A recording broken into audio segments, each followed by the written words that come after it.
I enjoyed a great watch along with a great top four struggle between Milan, UA, Como, and Roma, and it was actually fun. Like because UA have dropped to sixth. And here we are as Interisti who get to just sit back and celebrate the Scudetto. Not much tension, no Pazza Inter. And obviously for all that, I have Kabir. Kabir, how are you doing? Because Uncle Sharma and more Interisti will be joining us as well. How are you doing, firstly? Lost you for a second, Parm, but I heard you say, can you hear me? Yeah, I can hear you now. I can hear you. Okay, nice, nice. No, all good, man. All good. Very excited. Love being a champion. Yeah, that's the best way to put it because I as I said I just watched a scrappy Champions League race where Juve were like fourth for like a few seconds, then they dropped to sixth because their goal didn't stand or Parma's goal didn't stand. None of those tensions for us. What I'll be doing is obviously I've shared the link with Inter Club India group, so I'll be rotating people because Uncle Sharma will be also joining us for in a bit. So I'll keep rotating and get everyone's thoughts. We have Inter versus Hellas Verona at 6:30. So I'll just keep rotating people and getting everyone on. Arun is also here. Arun, how are you doing, man? Hi, yo. Doing great. I mean, it's wonderful that, can call ourselves champions. Yeah, without much stress. No Pazza Inter, no unnecessary stress, I guess. Yeah. I know, I mean, it has been quite stressful season since, um, since Zhang came in, like the 2019, the Champions League qualification for two Yeah. seasons. We went to the final week. Yeah, of I course. mean, we had an intense drama one season with Empoli, with one with Lazio. I mean, it's like, and then now it's like, we are Yeah. convincingly champions. And I mean, for once, you don't have the pressure. Like, you're not so worried about what's going to happen in the last game week. Yeah. Exactly. It's It, good it to be makes here. you, it made the, Param, your watch along, it made those games so much more fun to just Exactly. like, be like, no tension, just I was having a enjoy. blast in the place. Deshant is also in the chat. I'll take you in a bit. I'll just keep rotating fans, as I said. But yeah, right now, I'll just first pull up the lineup because it, I don't even feel like pulling it up, honestly. Like, I don't. But again, obviously, I can't just not pull it up. See, there is a lot of rotation. I'll just quickly show it. There is, I think, Luis Henrique starts. And obviously, the big story here is it's the final game for some of the key players leaving the club, obviously like Jan Sommer, obviously, Matteo Darmian, De Vrij potentially could end up staying. Never know. Acerbi for sure. Carlos Augusto also again could leave Inter for before next season. Luis Enrique mostly last game. Diouf, you never know. Mkhitaryan for sure. So a lot of players playing their last game. What I want to see though is this man come in at halftime because he needs a medal. Di Gennaro. He has to play like the second half for sure. Obviously, the bench is Josep, who's likely to be the first choice keeper now. It looks like the looks of it. All the regular starters. Maybe Fratesi also should play because he's also on his way out. Again, Dumfries could leave, so you play him as well. You never know. All these guys, most of them could end up leaving. So I don't think today is a day where we can Kabir really discuss the lineup. It doesn't really make sense, right? I think what you said is exactly right. That the main point is that some of these guys who've been, for all the ups and downs or whatever you want to say, but been pretty great servants to the club, right? Sommer, yes, a lot of issues this season, but awesome player for us the previous 2 years before that. Even guys like Acerbi, Dumfries would be nice if they actually are leaving, if they get a nice opportunity to say bye to the fans, ovation, all that kind of stuff. Obviously, some Yeah. of them like Dumfries hope they're not going, but unfortunately, market is what the market is. But for sure, Yeah. I mean, I think Acerbi, I think Sommer pretty much knows he's going. I think even De Vrij's contract is up, right? If I'm not Yeah, mistaken. but it looks like they're in renewal talks with him to be like a backup Okay. center back. You don't have the money to sign more players, so you never know. So as I said, Jonathan is here. I'll keep you guys. I'll keep shifting you guys because I'm just waiting for Uncle Sharma to join and get a definitive number. But yeah, I think Arun, any thoughts? Because I don't think we can really complain on the lineup, man. I What do you mean, even say? What do you complain about? Really, man, I think if he doesn't play Di really Gennaro, that's nothing. my only complaint. I'm like in front of the fans, play the poor guy and just finish it off. Let him get his medal, I guess. I mean, I think he might play like 90 Yeah, minutes the next game. yeah. That's highly possible But because whatever. again, But we have it's the nothing. last. We have nothing to lose or nothing to win with the last Yeah, game. So probably Kivu might be like, just play all Yeah. the most Primavera players in the next game. And yeah, I mean, makes sense for some of the core players to play today because it's the official trophy lifting game. Hmm. So Fair, fair, fair. yeah, I So mean, Arun, I'll just sub you out of for a bit for Dishant. Then I'll get Jonathan on. Just hold on. Dishant, where are you joining from, man? Where are you joining from? Hey everyone, I'm joining from Kolkata. Oh wow, nice to see. I do know that there are few Nice to see inter-east you. teams, Nice so to see that's you. good to see. Yeah, what's your feelings here about the season? Because I mean, it's been good that way. Obviously, it's not been the best year for Italian football. Obviously, if you're an Azzurri fan, it's not been the greatest of years. Yes. Uh, but obviously, for Inter, you win the title, you win the Coppa, you've done the double. Kivu, obviously, being one of our own, did the job. A lot of skeptics, people Right. wanted him sacked after like the first 5 games. Right. But Right. yeah, what are your thoughts? No, I think especially for the Azzurri, I think this year has been very underwhelming. For Inter, I think in the beginning of the season, there were many doubts Hmm. regarding Kivu and the players in general, whether they'll be able to step up after the final Yeah. loss. But I think they did step up. The core players, especially, I think, be it Barella, be it Lautaro, I think a great season overall. Would Hmm. have loved to live the Super Copa as well, a domestic treble, but then Yeah. that's okay, that's fine. Great season after all. Yeah, yeah. I mean, do you any again on the lineup? I don't think there is much to discuss. Again, like Yeah. I think, what do you even do? Again, I think it's just adding up to what you said, I think De Janeiro has to play in everybody. front Yeah, of the fan. everybody. Yeah, I want the Miazza to like chant his name and tell Kim just bring that absolutely. guy on. That Yeah, guy because has been the yeah. best Inter supporter out of all, according to me. Yeah, the poor guy He is the just core yeah. I mean, Nerazzurri. obviously he earns a good salary for that, so that's also there. But yeah, that's true. Like at least an asset to the dressing room from what I've read. We have some Absolutely. people in the chat as well. Obviously for Milanisti, I mean, good day for them. I mean, finally at least they have something to smile about. Like there's the UCL is there. Yeah, of course. Obviously you can't expect a neutral to care about this game, but again, just to give you a perspective, the party has already started in Milan. Like the scenes are crazy, like the bus parade and everything. It's a 360-degree tifo. Thankfully, like the in the Coppa Italia final also we had a good tifo. Finally, after ages, so it's a 360 tifo, and the celebration. So I'll pull up all this like what the celebration route is like because they've planned it well. I just hope it goes well. I mean, I don't think there should be any reason for it to not go well. But yeah, it's is your regular stuff, and then you close out. I think Kabir Bologna used to be our warning game. No more. Yeah. So you can just chill, go there and just have a But I'm just laugh. going back to the lineup quickly. Yeah, Even the like Capo Canonieri, I mean, like, even Lauti is definitely locked in to win that. So even that we do. yeah, I remember yeah, a couple of like way back, but there was a year where we had to kind of make sure that Zlatan scores on the last day and stuff like yeah, that. We don't even have yeah, any of yeah, those things. But I do love that Lauti and Turama 1 and 2 yeah. in the top scorer charts as well.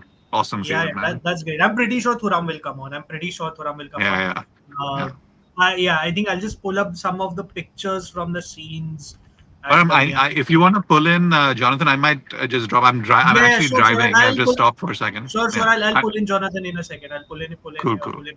I've taken note of that. You have Yeah. everywhere like it's ready. I can't show videos. Obviously, I don't want copyright on the channel, so I'll try to. But you have fans flocking in. You have Nice. everybody.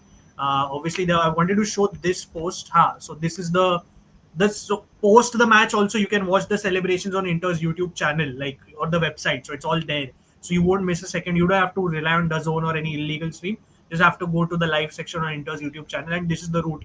You start from San Siro, and they've mapped it out. So very organized because I remember in any of the previous Scudetti officially I've never seen them mapping it out. Like that's a good change. Even under Zhang, I've never seen an official. I've seen reports from Gazeta, I've seen news reports, but I've never seen Inter officially map this stuff out. So which is good to see for a change. And I don't think it's going to last as long as the Simone Inzaghi Scudetto. So the Simone Inzaghi Scudetto the party went on for like 10 plus hours. This because of some restrictions in Milan this time around with I think the number of tourists they're planning to keep it thoda shorter, so maybe 2-3 hours lesser than that. But there are apparently over 300,000 people Wow. expected for the celebration. So the great scenes there. I mean, I really wish we could go.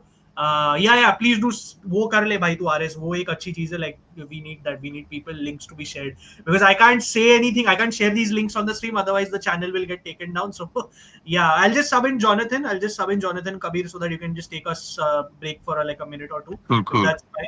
Yeah, Jonathan man, where are you tuning in from? How's it going? I can't hear you. Are you on mute? Are Sorry. you Hi, on good mute? evening, guys. I'm from Goa.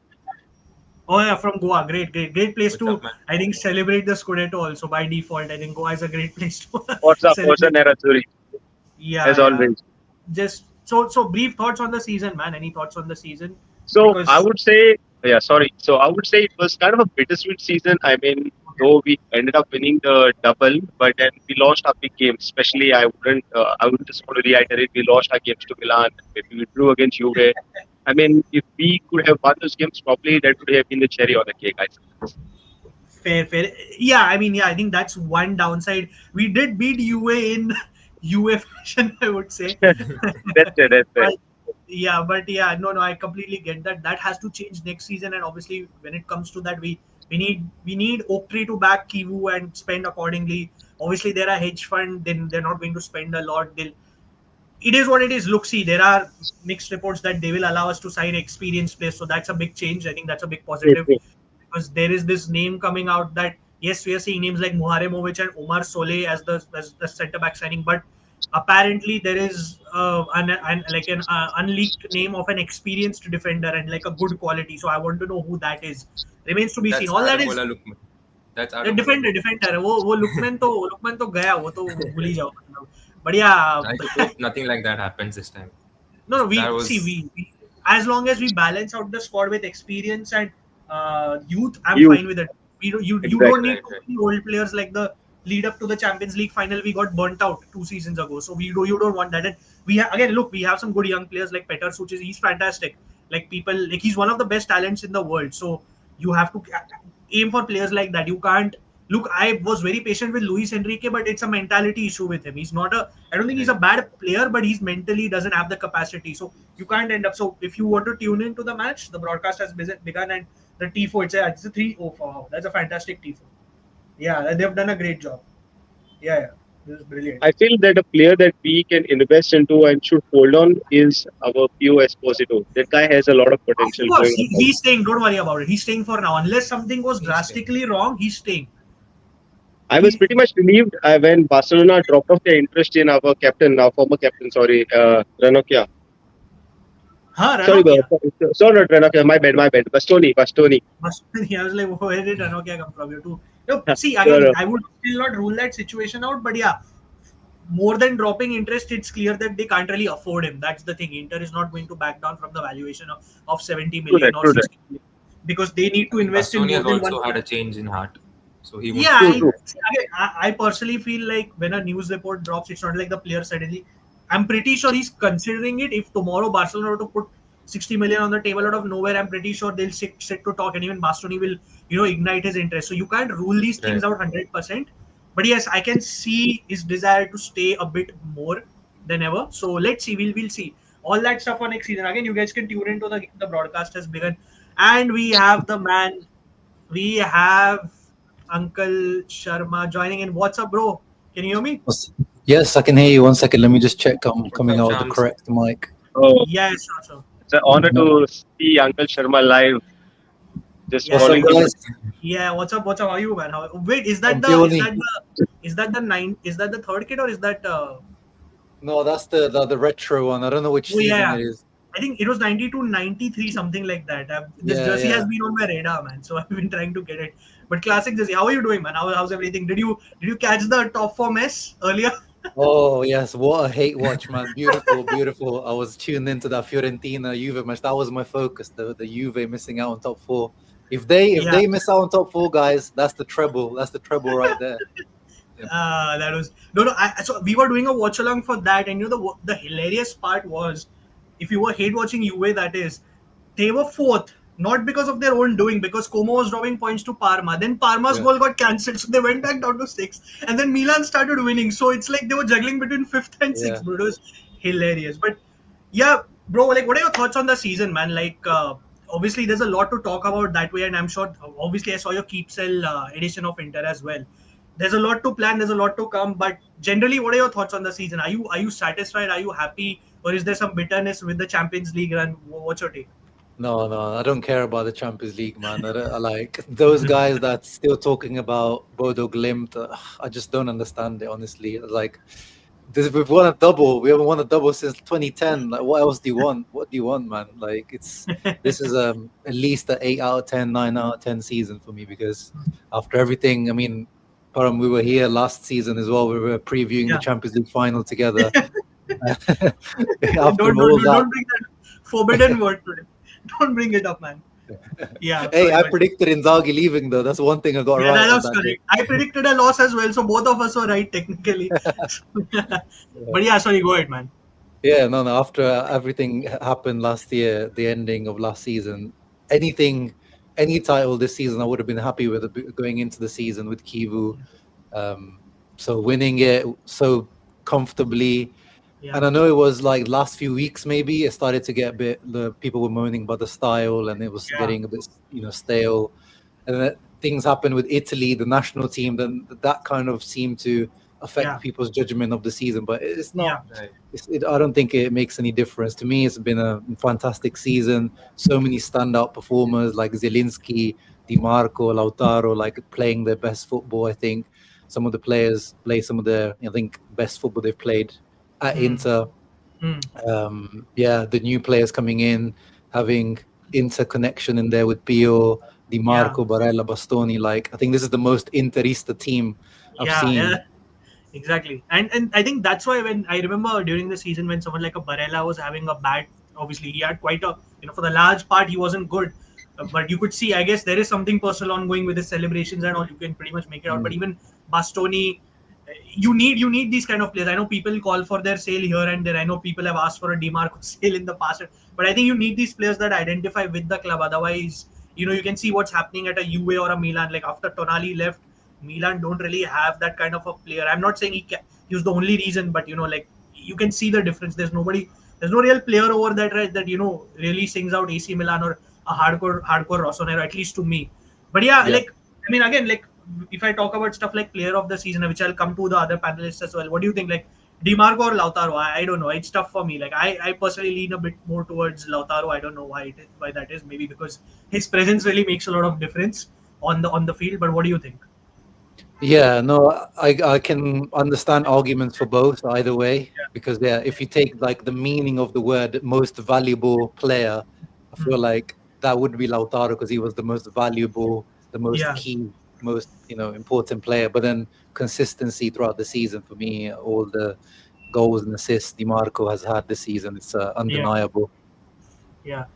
Kabir, I know you're very critical of DeMarco in general, but would you give him the MVP here? Because I mean, again, as Rahul said, like getting those many assists, it's insane. Like you cancel a few of them, and you never know, right? You never know where this league race goes. So, what do you think? Yeah. First of all, awesome to have Uncle Sharma join. Huge fan, going back What's a up, long bro? time. Thank you. So great to have him on the show. I think I have to bite my tongue and give it to DeMarco. I mean, he's absolutely deserved it. Like I think when someone has this kind of a season, as much as I would love to just argue my position that he's overrated and underperformed at the end of last season, but there's no doubt. I mean, this year he has been absolutely fantastic, and couple that with the fact that he's been in a black and blue and Nerazzurri since he was a baby. The love for him is just huge. I think the thing that I still feel is the challenge is like against really high quality opposition. I still feel he struggles, but on balance, I mean, this season, like without him, we're simply not champions. I don't think, or at least not this early. So kudos to him. Awesome season. Absolutely has won me over. I have to say.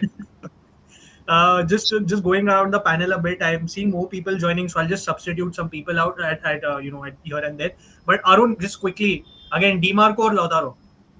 I mean, DiMarco has been undeniable. Like he has created the record assist in Serie A at this point, but I would hand another diamond ball to Lautaro Martinez, just like they gave it in the Copa Finals. Like he has been the most influential player because we could really feel his absence when he was out injured after the Bodo Glimp match, and Mhm. we really felt like we were not going to make it this season during that a patch of games. So Fair. it really shows how much Lautaro is crucial to this team, and just hand Yeah. another diamond ball to Lautaro at this point. Yeah, fair. I'm just before the next question. I just want to get Dishant and Jonathan, Lautaro or Dimarco, very quickly. I'm sticking to Lautaro because I felt his difference whenever he was out. It could be felt, and I love Dimarco. It's where like I've always backed him more than Kabir, but like I have to go for Lautaro, man. Like, but what do you guys think? So as much as I would love to say that I love El Toro, but all credit due to and Kabir has said it should go to Dimarco. I mean, Wow. Dimarco truly well deserved it. I mean, if you could say it's MVP for him because he's been instrumental, though he's had his burnout matches here and there, but no doubt about Lautaro. Lautaro was on and off. He had his injuries, but he came on. He led like a true captain. But for me, that borderlining goes to Dimarco, I would say. Fair, fair. And Dishant, very quickly, what do you think? Agreeing. I think if you take I'm the Lautaro only as one. an example. I'm the only one backing Lautaro here, I guess. No, but the thing is, if you take Lautaro as an example, you could see the difference in how Inter plays with Lautaro and without Lautaro. Yeah. I mean, that's the value that he has. That's the mentality that he has. I mean, he's True. improved a lot over the past years. But then again, the output that DeMarco has had this season, you just can't ignore that. Yeah. Speaking about Fair. DeMarco, my very first memories, I still remember, I think it was 18-19 and second or third game of Inter against Parma. And he Yeah, scored that banger, and the way he celebrated, I was very sure that he's never going to play for Inter again. yeah. He was booed. He was booed Kudos in to that him. game. So Yeah, kudos to him. He's come a long way. But it has to be DeMarco this season. of course, fair, fair, fair. I think Param, one thing that Lautaro should get a lot of credit for. The last summer, if you remember, all the talk was about Yeah. how the dressing room is in crisis. The whole Yeah, thing with yeah, Hakan, and so to have yeah, turned it around from there, I think as the captain, he should get a yeah. lot of credit. Yeah, and Rahul, I think you remember Marotta called out Hakan in that post game. Yeah, and it went to shit. Like I remember Hakan's wife posting stuff like about backstabbing and whatnot. And yeah, he really got things together. So from there, I think yeah, definitely huge credit to him. The match is about to kick off, by the way. If you guys have not tuned in yet, like the match is just a great tifo, and there was a tribute to Becalosi as well, of course. Mm. But Rahul, which player will you miss the most, man, out of these lot that is leaving? Mkhitaryan, Darmian, potentially Devray, of course, Cherby is 100% gone. Sommer, and I think Fratesi is leaving as well. Are you missing? Is Fratesi the answer? Yeah, no, I'm gonna miss all of them. I appreciate every single one of those guys. I'm definitely gonna miss Darmian's versatility. Like this guy, you could just plug in anywhere, and he always does the job. So I'm definitely gonna miss him. And he scored some big goals in that the Conte season as well when he won Yeah, the Scudetto. yeah. So definitely gonna miss him a lot. Yeah. If De Vrij leaves, I think he's like he's been here since the banter era. That guy, Yeah, he's definitely yeah, gonna yeah. be a And, big and loss. I mean, we have to be grateful for his tackle on Icardi for getting us back to the Champions League. So, of He course, was he's done. impacting Inter before he was even at Inter. Yeah. He's been like a true agent. But yeah. I mean, for me also, I would say Darmian because, like, I don't know. It's just I have always loved players that can play anywhere, put in like a Yeah. double shift, triple shift. I just love these kind of old school players. And Darmian really he can play anywhere in the backline. He never complains. He's like, we know he's a down to earth guy. Rahul, you remember nobody showed up to his unveiling when he was Yeah. signed. Nobody showed up. No, like usually players flock in at the medical centers. Nobody, none of them, and he's been so good. Like, and even like in most like I remember this kit I'm wearing has Darmian at the back. So like I don't go for five flashy players. I go for like Darmians or Mkhitaryan's, Barellas. These like I don't go for any of like I unfortunately was about to get Lazaro if you remember on of the jerseys. Oh my But god. I'm glad I never got that. I do have Sensi though. Hey. Okay, we have people tuning in from the ISL matches as well. From stadium, so that's great. Milan is tuning us to watch us. That's great. That's good to know. So Kabir is going to be live on chat. He needs to be somewhere. But yeah, for the rest of the panel, which is that one player you all are going to miss? Yeah, the one that is leaving, like Darmian, Mkhitaryan. Arun, I'll start with you. I mean, I am quite unsure who to choose between Darmian and Mkhitaryan Yeah, because it's tough. Yes, it was like previously stated. Damian is a utility player. Comes clutch, when moments get very heated, makes goal line saves, makes Yeah, scores goals at 90 plus, and you never know when Damian is just gonna pop up. He just yeah, spawns out of nowhere and scores a goal. And yeah, but then again, on the other hand, Mkhitaryan, he sometimes can't score to save his life, but yeah. He his well, last few games he's been scoring. Like he scored a banger against Lazio, man.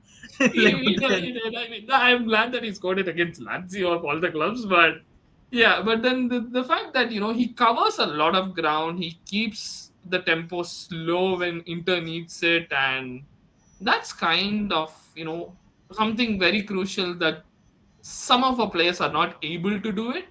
So I think Mkhitaryan as an impact sub, that's gonna be missing him is gonna be a Yeah. lot to replace.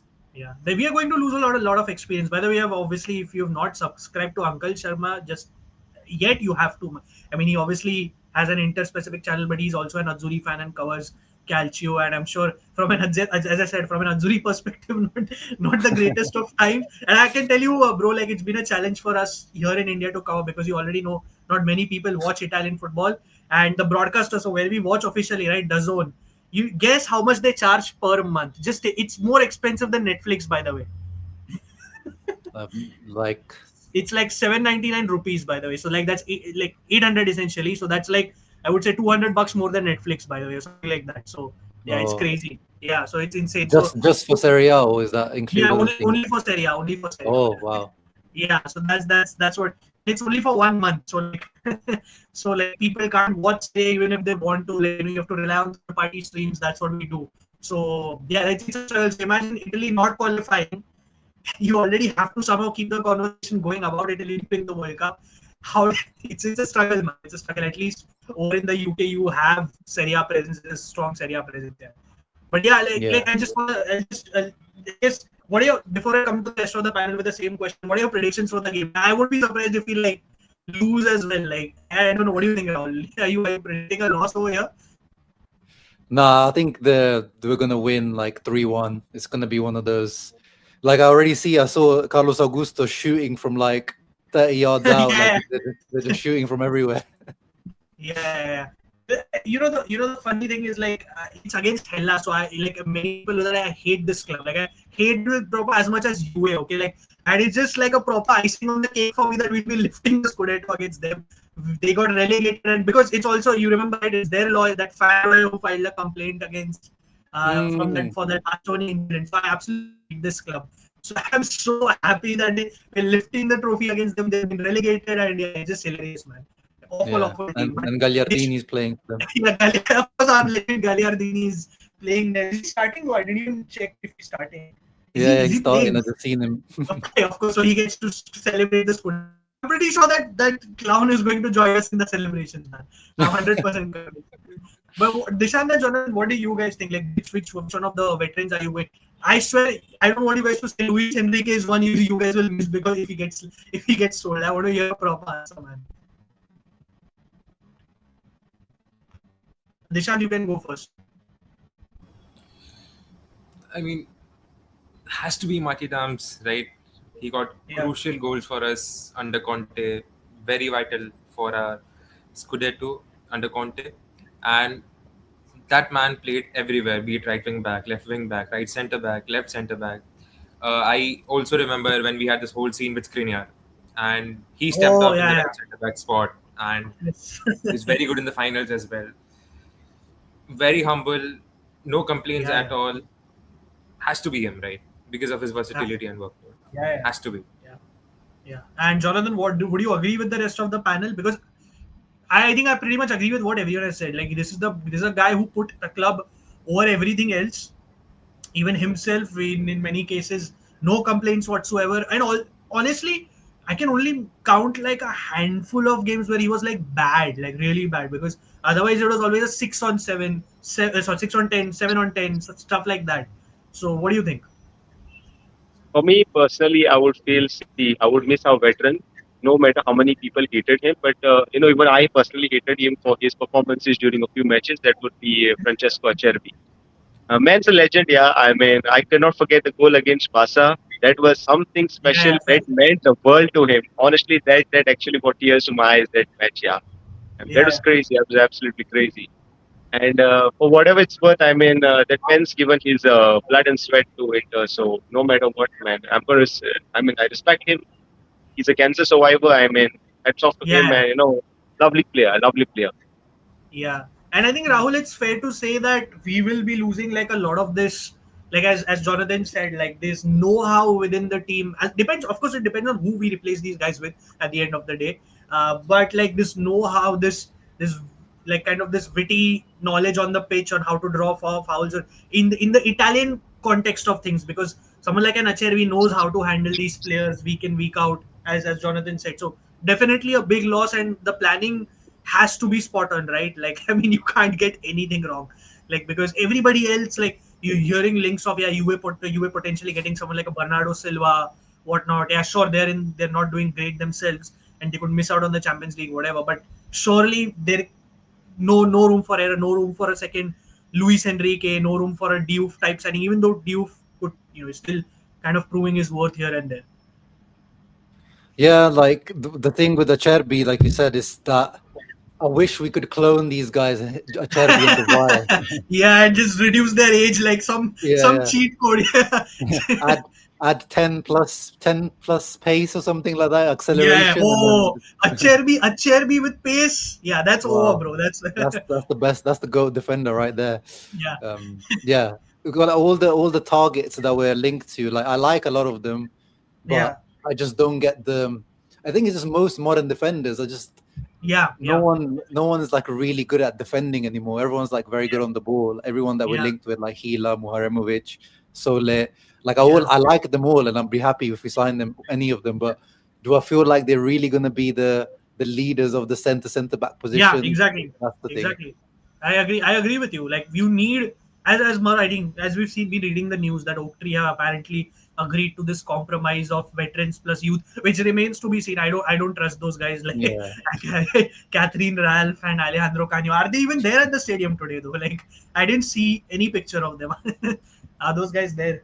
But yeah, like look, I agree. Like I mean, I saw those bogus rumors. I mean, Ruben Diaz and all that stuff. Like, I know, that is next to That's Di impossible. Canio's being stupid. Yeah, I know Paolo Di Canio. Of course, that's Paolo Di Canio being Paolo Di Canio. What else can Yeah. you expect, right? He Like, got my that's hopes it. up as well. I was like, oh shit, he's expiring, and then I went to check. No, Yeah, 2029. Like, what the hell, bro? 2029. Like, you'll have to sell your club to buy him. Like, what are you like exactly? Ruben Diaz and all that stuff. But yeah, I mean, as long as I think it's fair to say, Rahul, that as long as you just let Beppe, Ozilio, Bachin do their jobs. I know, sure, we criticize them like every season because they do make mistakes. It's not like they Yeah, don't, but I think when you compare us to the rest of the league, we still have the best management by far, because these guys, like even Ozilio, like someone like an Ozilio, we've been like Ozilio pre Marotta was really criticized heavily. I think like he was really bad at his job as like João Mario, stuff like that. Of course, waste of money, but he's improved and he's been at the club. I think he's going to complete 30 years, right, Rahul, this year or something like that. yeah, Worked, it's worked, crazy. yeah, that's crazy. So like you need these people. I think the advantage we have over other clubs is that we have familiar faces in the squad, in the management, and even someone like a Beppe has become a true Interista, obviously. So like Yeah. yeah, I think you just let them do their job and you're gonna be fine. I'm pretty sure they're gonna make a meme over that referee device. I don't know if you guys have reached that point. They're gonna call it Marotta League or Oh whatever. yeah, Yeah, Marotta's device. device isn't working. Yeah, device isn't working. Marotta hacked it even after sealing the Scudetto. Like those memes are coming in, guys. Like get ready. See, Yeah, I was yeah, even seeing Juve fans were complaining that Inter we're getting more time to play their match against Verona. I was like how do you what? how okay let me just come to this. How do you sit and calculate that? Like how do you watch games? Like do you make timestamps? Like what do you do? Like how do you, like did they watch all 36 or 37 games? Like what is it? Like it's insane, man. Like how do I you have to even get admit though, we criticize Serie A. This having all the top four games at the same time, they cooked on this one. Yeah, so it was a scheduling error, right? It was Yeah, hilarious because it's clashing with the ATP final, which was next door right to the Olympico. And Yeah. it worked out for someone like us in India. It worked out because it was like a Yeah. 3:30 kickoff, so we could do a watch along because I was like, yeah, brilliant, let's do it. So, Yeah, if they but plan these things more far in advance, then it would be yeah, better. But like in general, exactly. it actually kind of worked. I get ready that they're gonna fuck up on the timing for the last match day. I'm pretty sure they're gonna fuck it Oh, up. Yeah. I get so many messages of guys like they message me like, "Oh, Uncle, can you help me about the timings of the dates?" I'm like, "No, I Yeah, can't. You won't know until like 2 or 3 exactly. days before, or Yeah, even it's on the horrible day." for the people traveling, right? Because they don't Yeah, know yeah. what the hell is going on. So, but just going around the panel, like you guys, Arun, starting with you, do you trust Oaktree to with this news that they're gonna kind of continue with our usual policy of veterans plus youth? Do you trust them? Are you confident? What do you think? Can't hear you. I think you're on mute. I think you're on mute. You're on mute. You're on mute. I'm sorry. No So I worries. No mean, worries. until this point, they have kind of delivered on the promise where you cannot really criticize for the fact that I mean they have been quite stingy with the signings, and they have maybe we would have loved a little bit more of some players on in their peak rather than someone who is past their peak and someone who is you know ahead of, I mean, before their peak. So we have not signed the players who are kind of in the peak point, but they have not necessarily failed us as well, considering the fact that they have given, like on one side they have given players like Akanji, and on the other side they have given player like Suchic. So I mean, Yeah.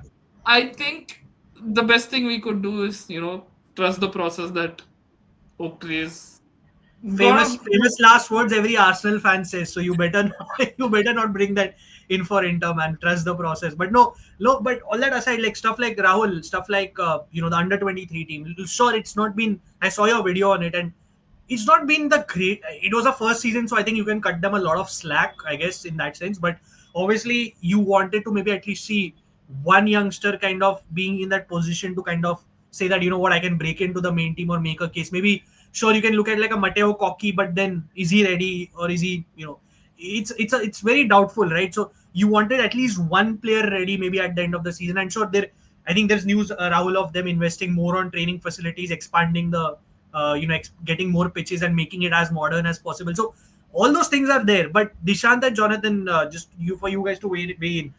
Like again, where do you guys stand with this Oaktree thing? Are you guys feeling confident? Because as Arun said, really there haven't been big glaring errors. Like maybe those will come, we'll never know. Hopefully they don't come.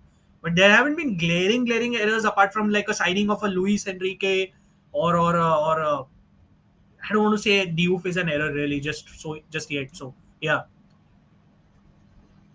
So I you would can say, start there. Yeah, sorry, go ahead, John. no, let it go ahead, no problem. Yeah, you can. Right. So I think uh, again, for judging Oak Tree on what their policy, what their decisions are, I think this transfer window will be the best judgment for them, because again we'll have a lot of players going out. So how do we replace them? What their strategy is this time? And I think based on that we can maybe judge Oak Tree on how they want Inter to function. But then again, at the end of the day, they want profits, right? So Yeah, yeah. they would want money and all. So let's again, your point about youth. I mean, speaking about today's lineup, I expected few players from the youth to maybe start today as well. That did not happen. But again, we not to say this, but then again, we have to trust the process. There's nothing else we can do. Then let's see what happens. Fair. Also, Rahul. I think before I come to Jonathan, there was a good like. I think the youth team, obviously, the under 23s specifically. The season is done. They're just going around playing friendlies. Guess yeah, a few of them could have been, but obviously, I understand it's like a celebratory moment for the seniors. So it's really hard to kind of get the youth here as well. But Jonathan, yeah, where do you stand on this? See, honestly, I would reiterate on his words. Trust the process, I would say. Give Oaktree time. I mean, this season has been quite instrumental for Kivu. He has shown his what he can do with the squad. What is the depth of the squad that he has. And now with the players, that a lot of players that are going out, they need to replace them. Now, how they are going to replace them and what is the squad depth is based on how they provide to us. So I would say, let's see, let's hope for the best and trust the process. Hmm. Fair.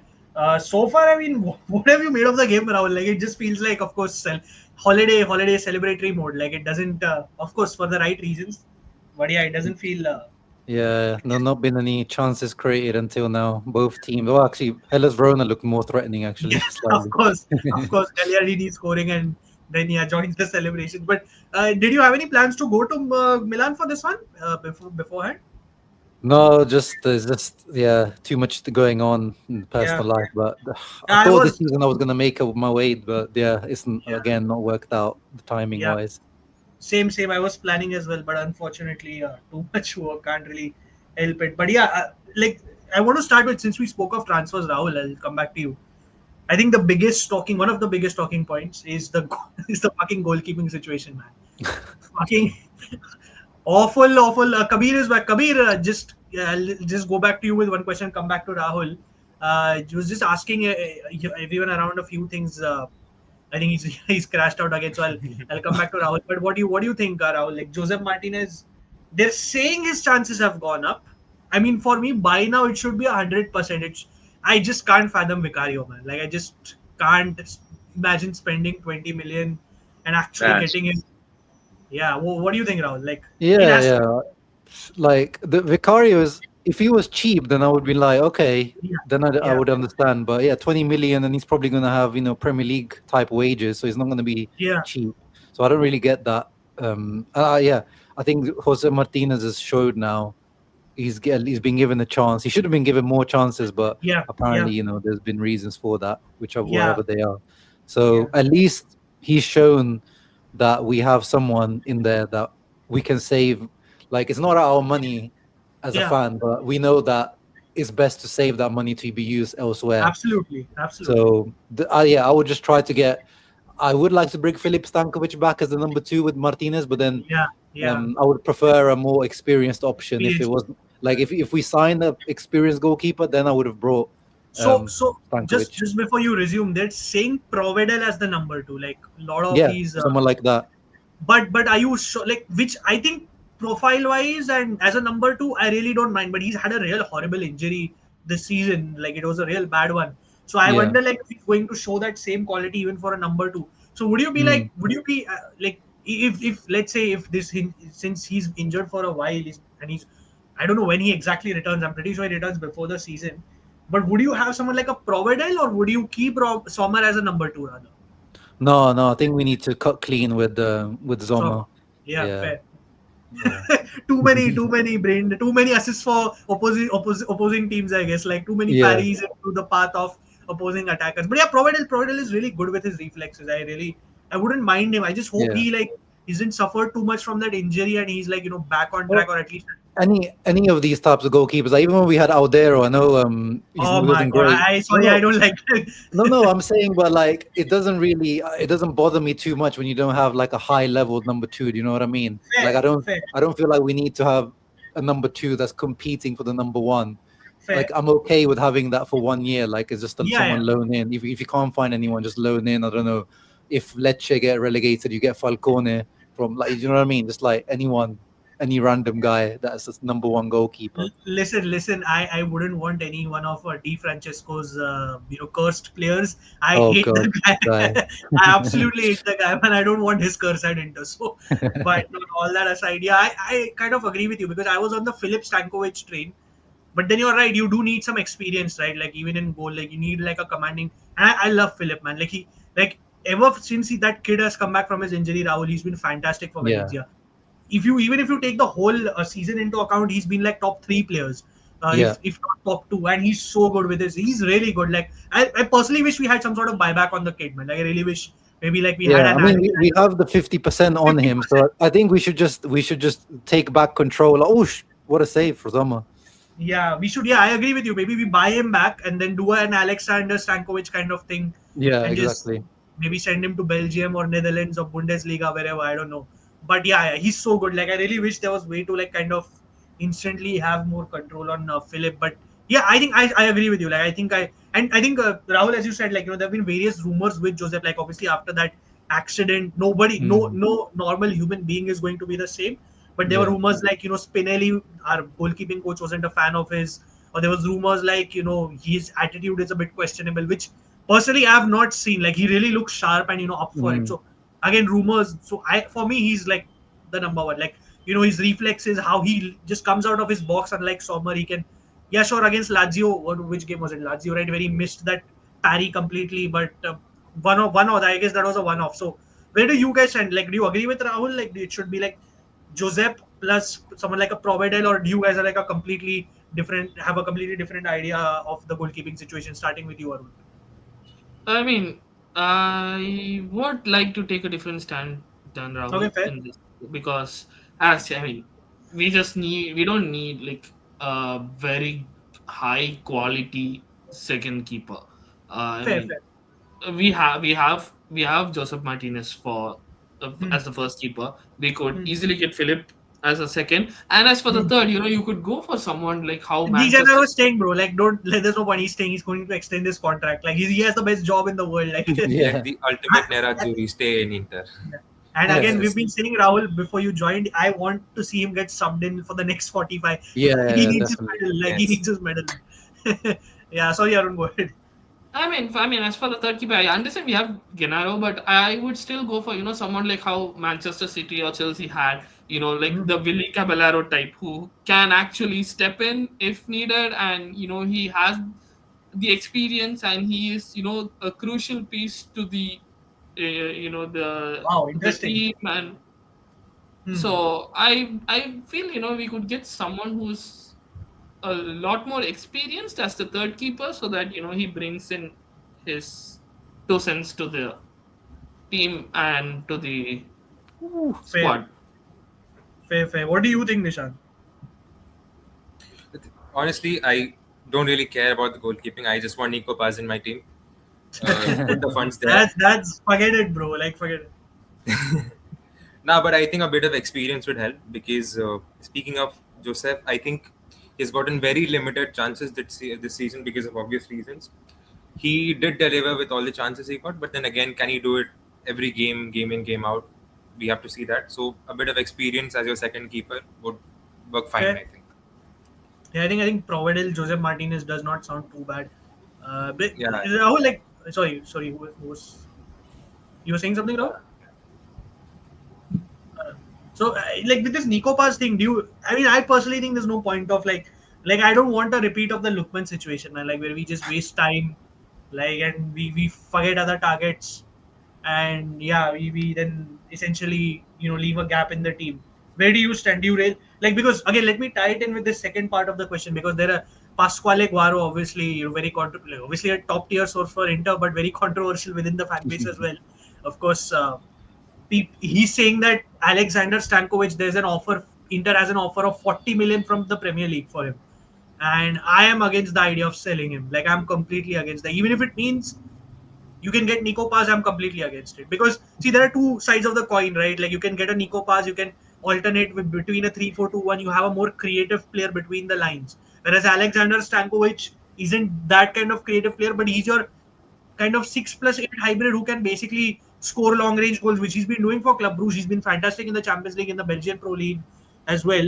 And so, where do you stand on this? Do you think someone like an Alex Stankovic has to be sacrificed for a Nico Paz? If that means Nico Paz actually comes, or it has to be no, you can't sell Alex Stankovic.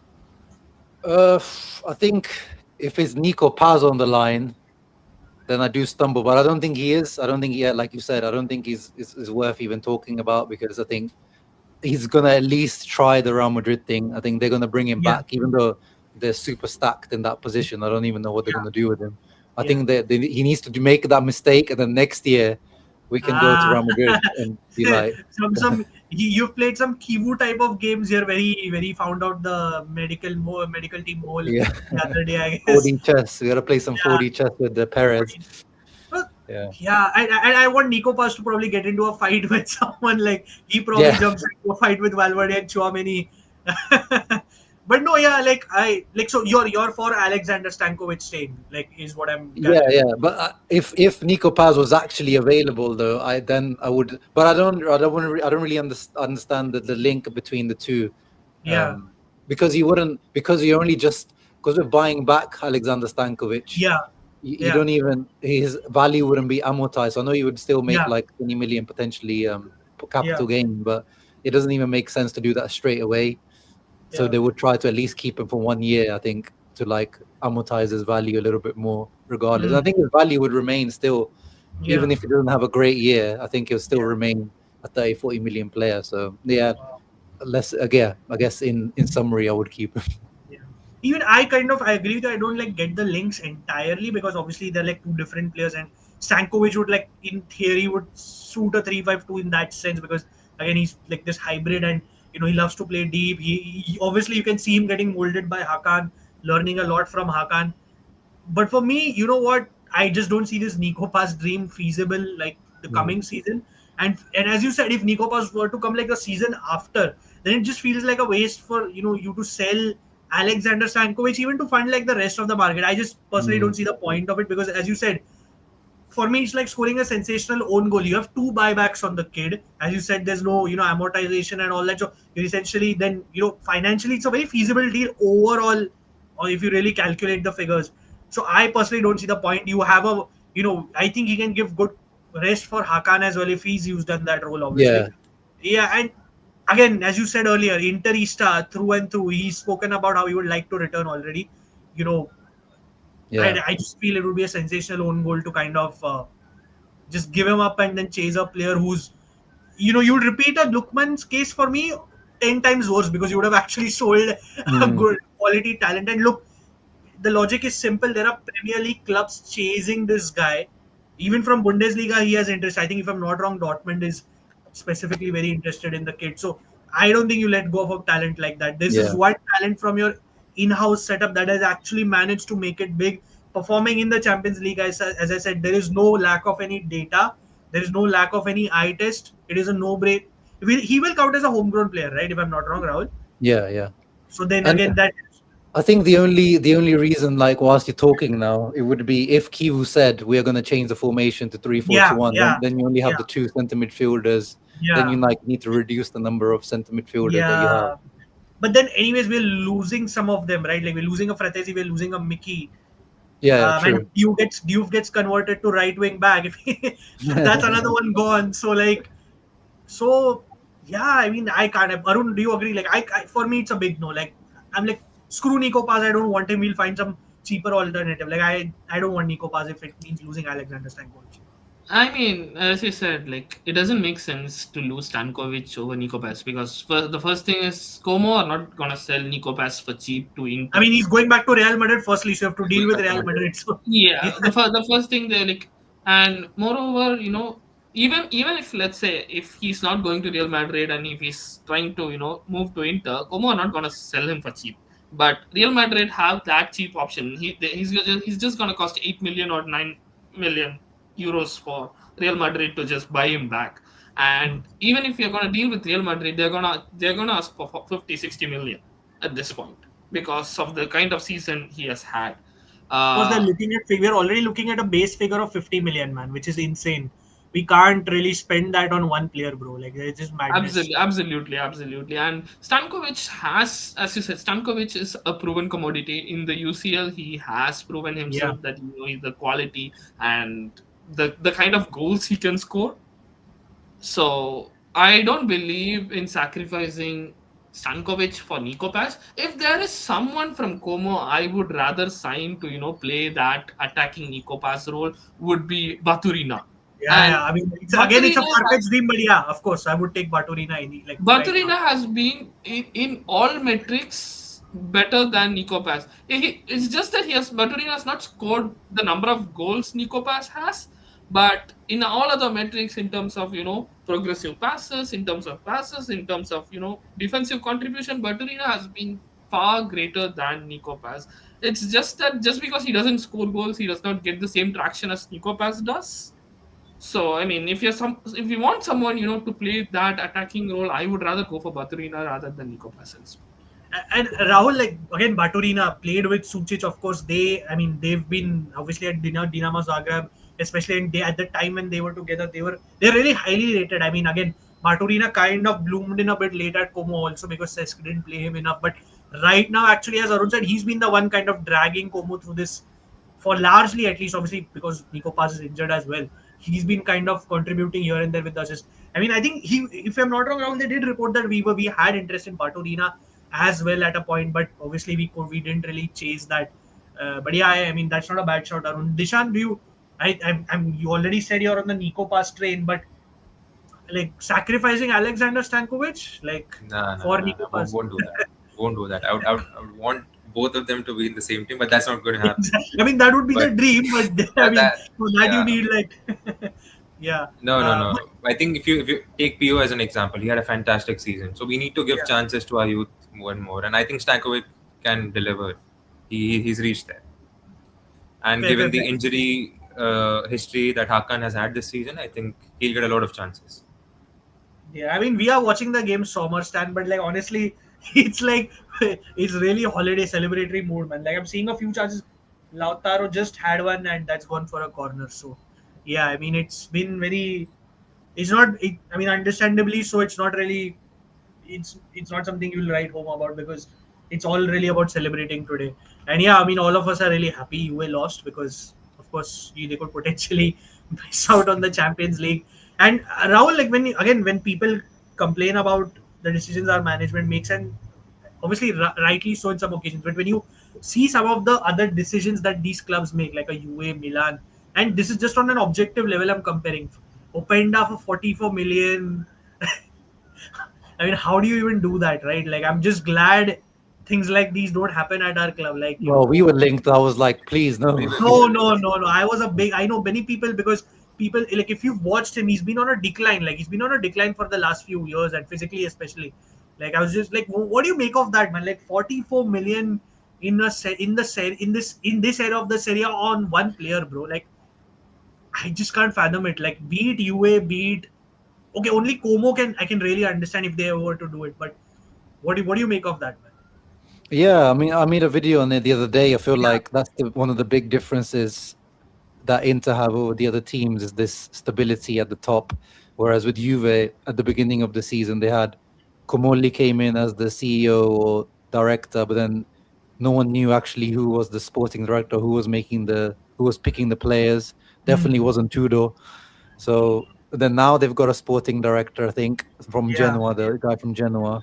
yeah, Milan yeah, is yeah. the same. Is like, is it Zlatan? Is it Tare? Is it Allegri? Is it Yeah, Tare is Furlani? gone. I mean, Tare's been Yeah, sacked, right? Like Fraudizio yeah. reported that. So, uh, So that's a big difference. At Inter, whether we like them or not, like as you mentioned, Auxilio, he's very opinion splitting director yeah, that we have, but we know that he makes the decisions, and obviously yeah. Marotta gives the green light or the red light on if he wants to agree on it. But it's very clear structure. Napoli are similar, which also shows that Napoli have been consistently good apart from that one Yeah, drop off season. yeah, Giovanni Manna is a good director. To be fair, like Yeah. he knows how to at least stamp his authority. Like that's there. I think the main issue there is Mr. Antonio Conte. If anything, if yeah, of course it's him. Who else? But also like, okay, I'll just take this question with you, Rahul. Like, are we playing 3-4-2-1 in possession with ball? I don't see that to be fair. Like, I haven't. I I mean, saw it Dio. seems to be kind of a free for all at the moment. I see players Yeah, popping up everywhere. yeah. That's when you know that we don't really like. Yeah, it's just proper party mode, man. Like, there's no. Yeah, I'm even seeing a five at the back. Like at times, like yeah, It might be, yeah, it might be a 3-4-2-1. You might be right. Honestly, we haven't been watching it closely enough this match. yeah. I mean, I'm just waiting for the celebration. Like honestly, I've been Yeah. watching here and there, but yeah, I've seen Diouf pop in like a bit, but yeah, I I, can't really see. As you said, I I haven't mean, seen. I have been noticing that for a fact that Diouf has been we are not playing a 3-4-2-1, but we are rather playing a 3-4-1-2, Okay, where okay. Diouf has been slotting in as this attacking midfielder role, where Bonnie and Yes. Lautaro are playing up Mm. front. So I'm wondering how he's going to sit down for that right wing back conversation with Kiwu. Like, I'm just waiting for that, man. Like, that's just insane. Kiwu's been playing Sucic as CDM lately, so maybe that's why it does think out. Yeah, but then Sucic, like, I think Rahul, he does play so many roles that I Mm. don't think you can have him so soon in his career as an out and out, six, like, at least in my opinion. Like, what do you Yeah, think? Because same. it's too early. Like, it's too early to kind of waste his ability so deep. because Yeah. he's good at. I think we've seen his interviews from his past coaches where they all say he's good at multiple things. Like he's really good at both roles. So I mean, I don't know. Yeah. Like, I would stick to if Jonathan, if you're still there, would you want? What are your thoughts? Keep Alexander Stankovic for or sell him for Nico Paz if you can hear me. But yeah, I'm very against it. I'm very against that idea.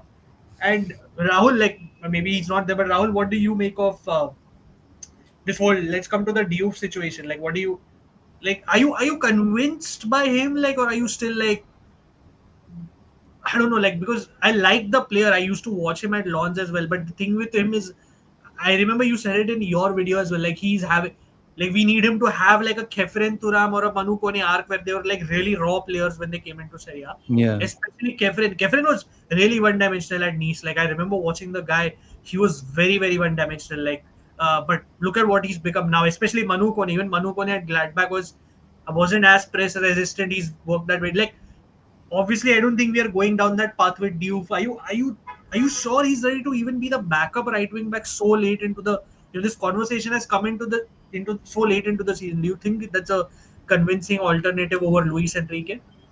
No, because I don't think he wants to do it either. I think he's doing it because right now that's the only way he gets into the team.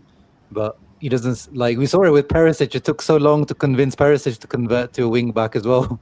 I feel like if you're an attacking minded player, it's quite a big thing to accept that okay, now I'm gonna become a wing back. So basically you're becoming a defender. Yeah. So I don't see it personally. I feel like if an offer comes in the summer, I would definitely, consider it strongly for Juve. Mm, Fair. I do again. I do like the player. I just feel for him to kind of have, as you said in one of your videos, to have that Kefren Manukone arc, it'll take a lot of effort. And in this Inter Yeah. team, you have a But lot of he never plays in the middle as well. So how is he gonna even develop exactly. there? He's been juggling between two roles. So how do you really have that arc? And he's very one-footed as well. Like we can clearly see it. So Oh yeah. I don't know. I'm not really sold on. I like the guy. He puts in his 100%. The guy really tries. Unlike this version of Fratesi or even Luis Enrique. But I guess at Inter we can't really have someone who's just trying. You need that quality at the same time, or at least a decent level of quality. I thought he meant you saw somebody score because I read it as goal, and he meant I just saw Lord Gagliardini. That's just quite a transition, man. Like, yeah. But where do you guys stand, Arun and Dishant? Like, what do you guys make of this? Is he ready? Because I'm really confused about this right wing back thing. Arun, I'll start with you. I know you want him to be the right wing back backup, but it's still a big responsibility, bro. Because we every game we pretty much use our backup right wing back.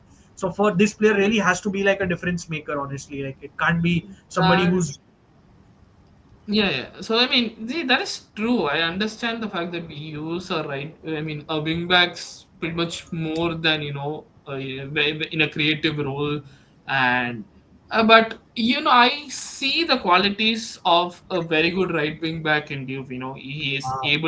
He's able to take on his man. He is able to put in a good cross. He brings in the kind of chaos for the defense that is this guy gonna dribble or is this guy gonna cross. So that's the kind of the quality that see in a very good wingback, and I think Diouf brings it. His defensive contribution is pretty good as well. He tracks back. He's able to win back balls clean. He has the qualities to be a very good wing back, and at this point, he needs that opportunity to play more.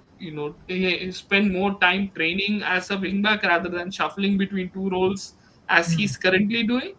So just over the like the preseason, just stick him in the wing back role. Train him as a proper wing back.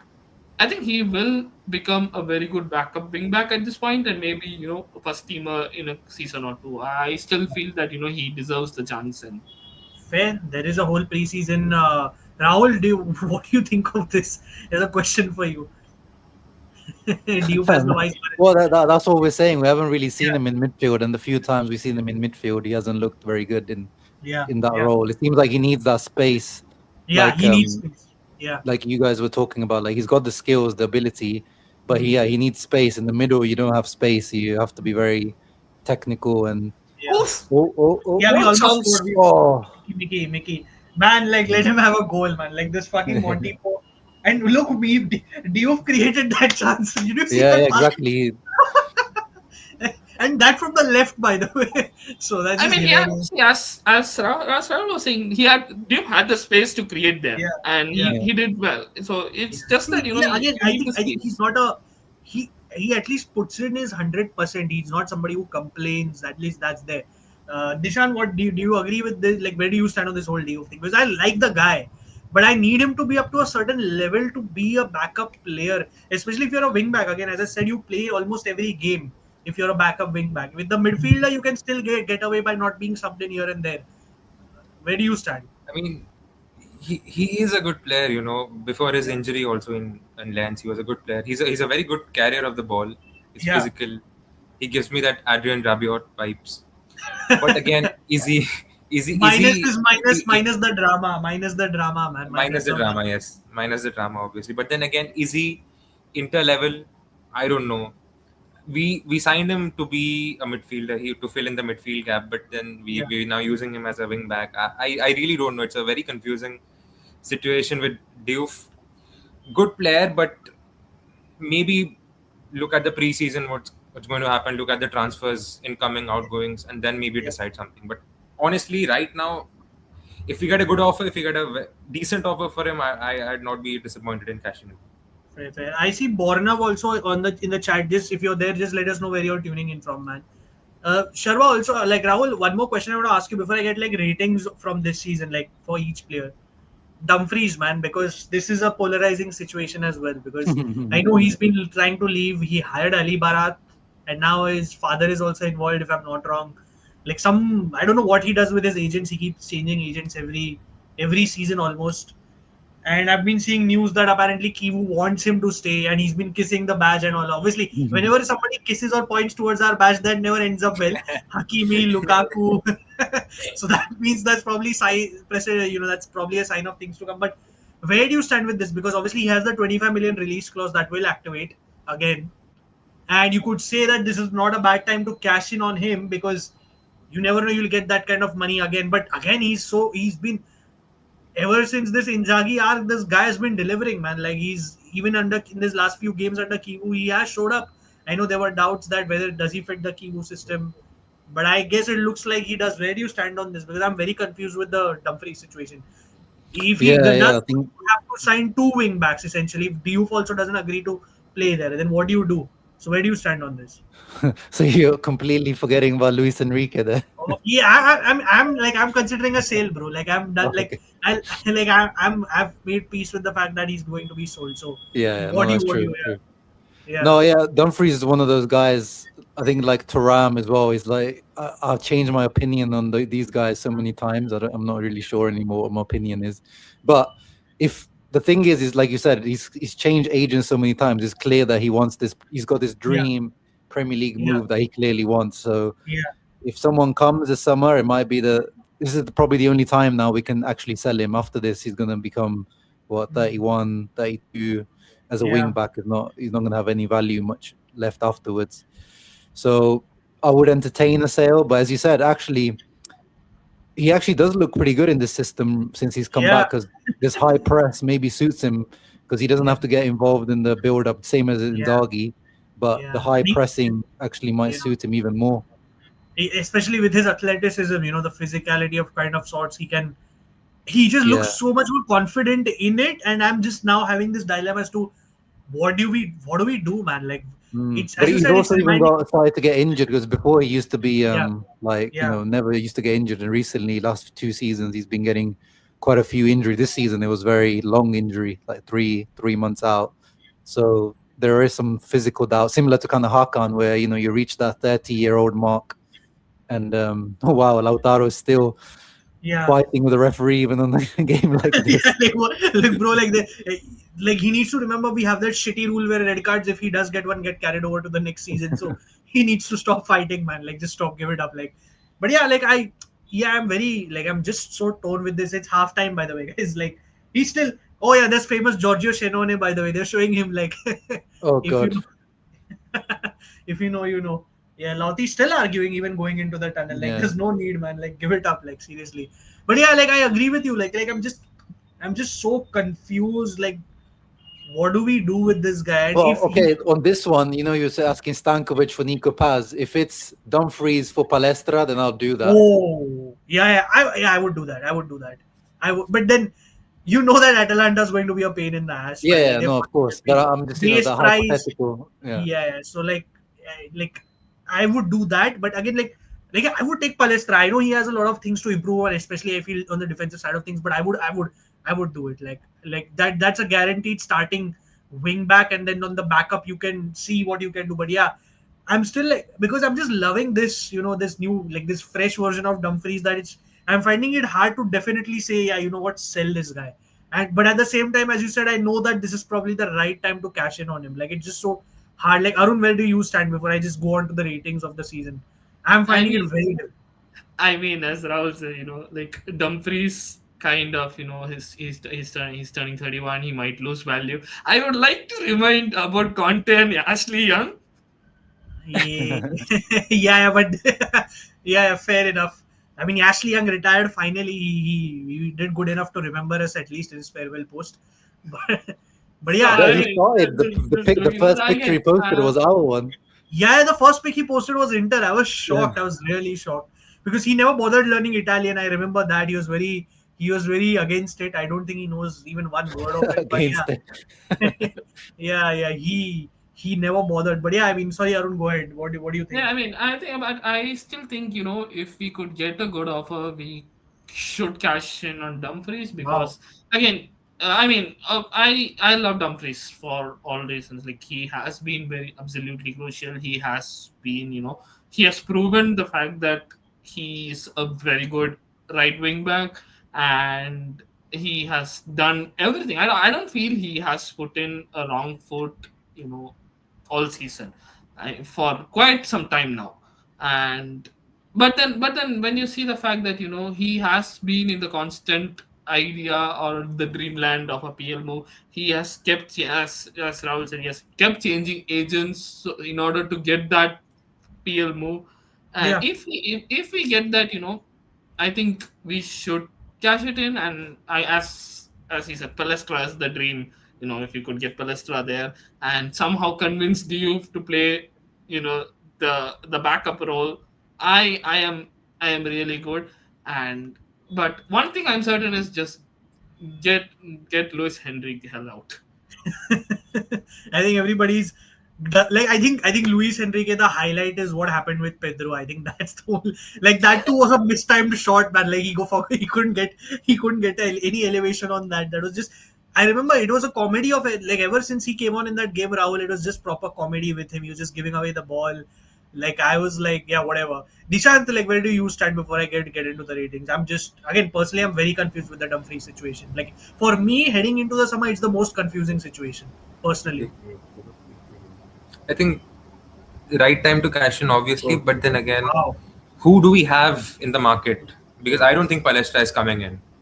Who No else? hopes, no negotiation hopes with Atalanta. So- Just give up before it starts. Yeah, Exactly. yeah, That's my only worry right there. If we lose yeah, Dumfries and we do not get a good replacement, yeah. we have Yeah, another situation like Luis Enrique then. and Rahul, I think the concern is fair, right? Because right now we also don't see. I think the part of the worry within a fan base also stems from the fact that we don't see certain names linked apart from the usual names, right? Like you only see a Palestra, you only see like the same names recycled every Right. week in, week out. So I think part of it stems from that. I'm sure the management is actually doing hard work behind the scenes because they had a meeting with Kivu apparently this week and it's going to intensify in the coming weeks. So I'm sure a part of it is that, but also, right, we've made some blunders here and there. Like I think this past summer, the fact that we did not sign an additional center back was really an irritating point of view for many fans because we really needed one more. We just didn't need Akanji's power, this kind of sideways move. We needed one more center back just to kind of cover up, and that really did not happen. And it was very uninter like because I remember before Oak Tree, Marotta used to always be like, numerically also you have to fill the squad. And this season we kind of, gave up on that, which is a risk. We can't take that risk. So I get where, the worry stems from. And look, I think, yeah, again, finances, as Ashwin says, you have to be really cautious with what Oaktree are planning. You really don't know. I think Rahul, they're talking about a 40-50 million budget, I guess, apart from sales, and that doesn't really feel enough in that sense. Also, right? You need to be able to, if you have such a big rebuild, planned. I don't know how it's going to go. So, are That's you sold 40 on it? million excluding the Akanji Yeah, sales. purchase, is it? Yeah, yeah. Are you like Rahul? Any one of these names, Capriles, Swilar, and Karnesegi feel very unrealistic to me. What do Yeah, you yeah. think, Rahul? Obviously, if we could get one of those two, I would definitely get either of them. Not Caprile. A bit, he had a good start to the season, and then since then, Yeah, he's not yeah. been very convincing. Fair, But fair. yeah, not very realistic. Yeah, Fiorentina safe, man. Fiorentina Yeah. they're safe. Like what a shit show at that club. Like insane. Like just madness. Yeah, Joseph. It looks like he's going to be. But guys, I want to get we any thoughts on this game because I think we had a few chances to score. I don't want to sit here and complain about this game because it's time to enjoy. Like I don't want to really criticize anything. But Rahul, starting with you, any thoughts on this game? Like for what it's worth. Like what do I even say, man? Like I have nothing to say about this game. Yeah, no, it's just, honestly, it just feels I don't even know what formation we're playing. I don't know how we're kind of set up tactically, but it's looking freestyle football at the moment. It's Diouf does seem like the standout player from all the main Yeah. actions seem to be coming from him. So he's trying hard to convince Kivo, I guess, for next season. And Mickey should have scored at least one, which is the story of Mickey's life at Inter. But apart from that, we're kind of I keep seeing we attack and then we lose the ball and then Hellas counter attack. It's just Yeah, back yeah. and forth, back and I, forth. I think that's the perfect way to describe the match because that's exactly what I've seen as well. I saw Mickey lose the ball as well earlier and just kind of launch a counter attack. Manish in the chat saying yeah, the Marotta League thing is there. Manish, if you want to join in on the panel, I've shared the link on the group so you can join in as well. And feel free to join. Again, look, see Rahul, this is the painful question, like which I don't blame the people in the chat. Even to date, people are having to ask where do I watch Serie A in India. So unfortunately, that's the situation. Like, yeah, bro, it's on DAZN, but it's very expensive. So you join our WhatsApp community. That's where we share third-party streams, and we say yes to piracy. Unfortunately, Forza Inter says Inter fan, but yeah, I think this game, yeah, it's as Rahul said. I don't even want to talk about it. It's been like Inter attack, lose the ball, Hellas Verona counter, and yeah. So let's get into the I think ratings for the for season. me, it's like one crucial moment where it was pretty interesting was where Luis Henrique did a 360 turn and passed it backwards. I'm like, you beat the man and pass it backwards. It's like, I'm like, what?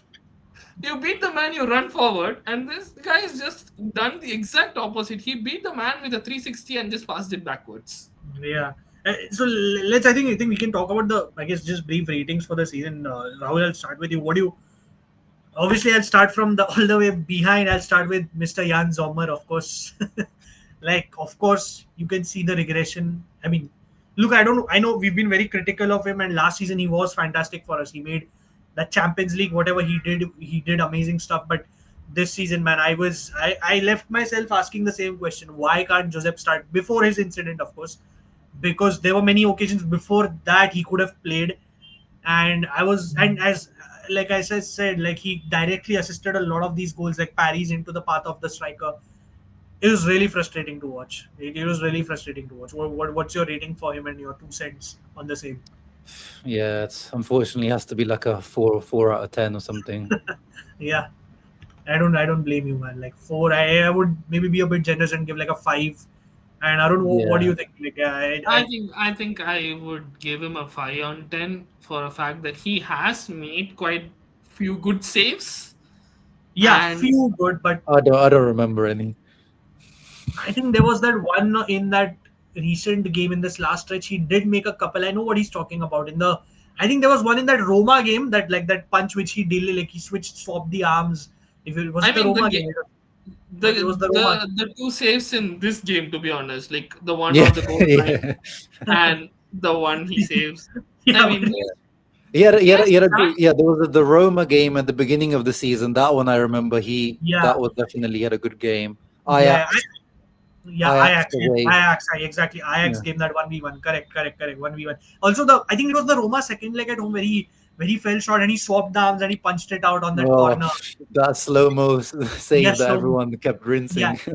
exactly. But then that's what you at least need from Sommer. But yeah, I think five is fair. I think if I think we can come I to mean, Joseph. I'm giving five because of the fact that he is the third highest assist provider for in Inter lineup. Yeah, like here, I mean, what else? And to be Uh, fair, like his metrics, if you see the numbers, it's as bad as Lorenzo Montipo, who's been like he's 19th in the league for those like for goals prevented and whatnot. So yeah, like just awful, man. I'm sorry. the eye Look, test matches the stats. yeah, the eye test. It's a very one of those few rare cases where the eye test actually matches the stat. And look, I love the guy. Like I don't dislike him. Like I'm No, grateful for no. his time here.